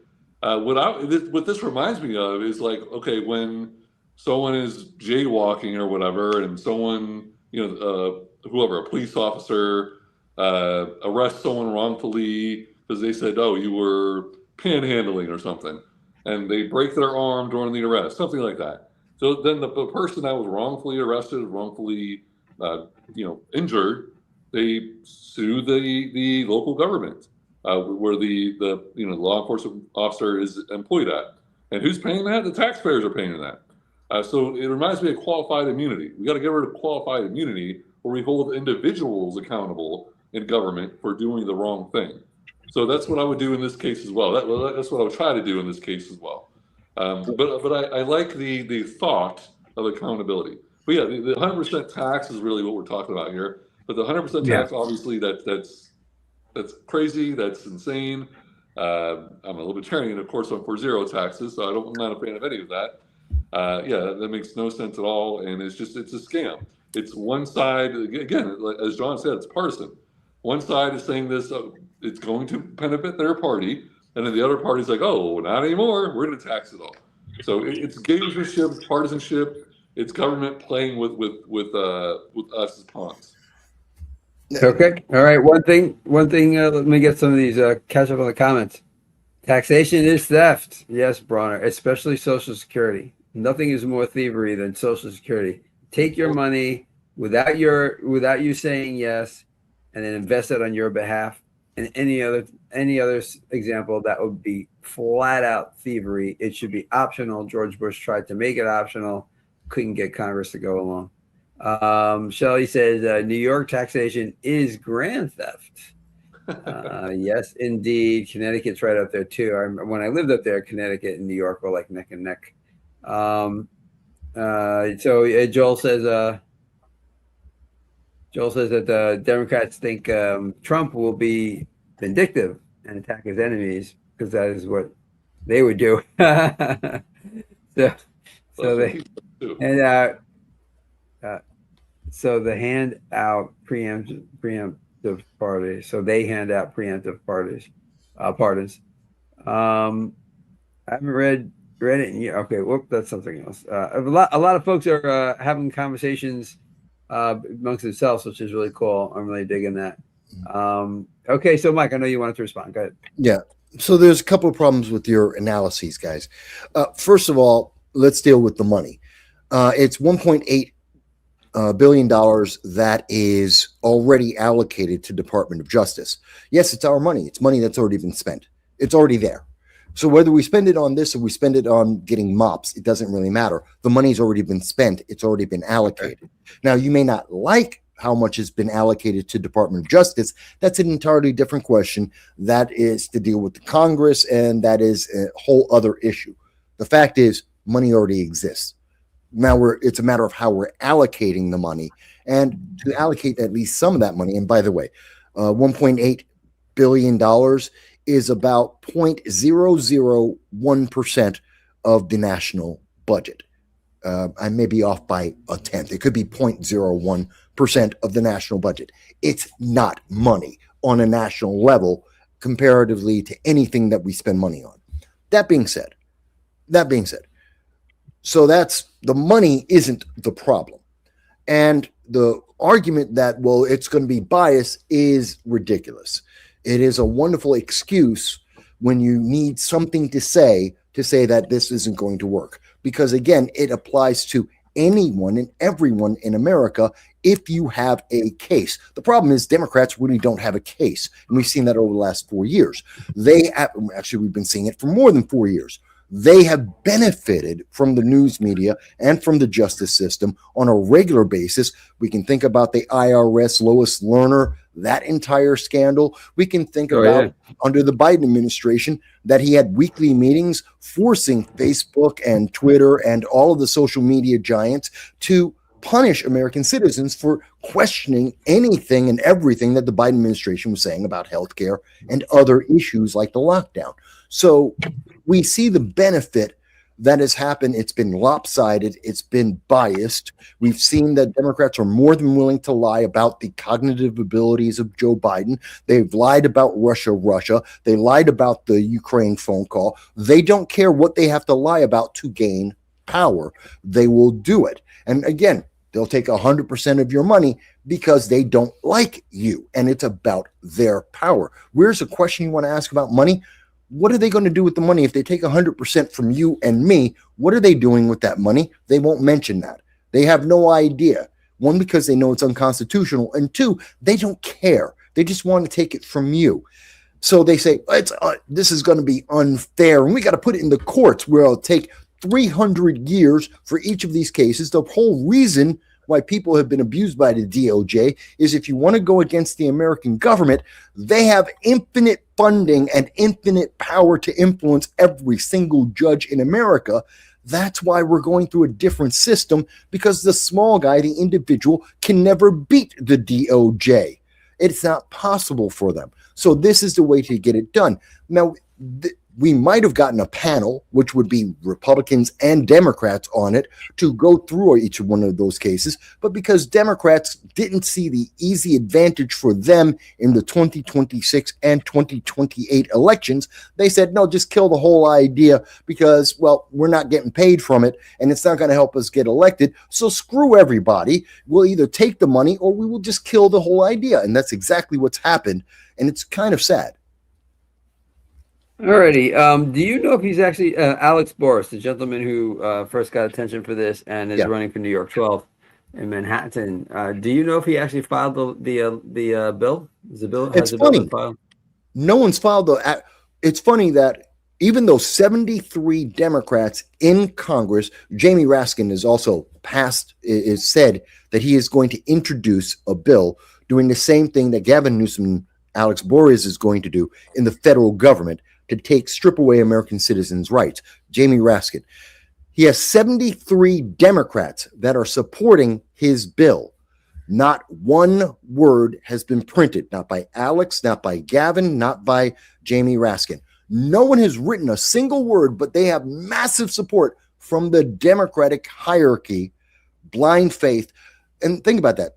They have agreed, 73 Democrats, merely based on the headline, take 100% of money from American citizens they don't like.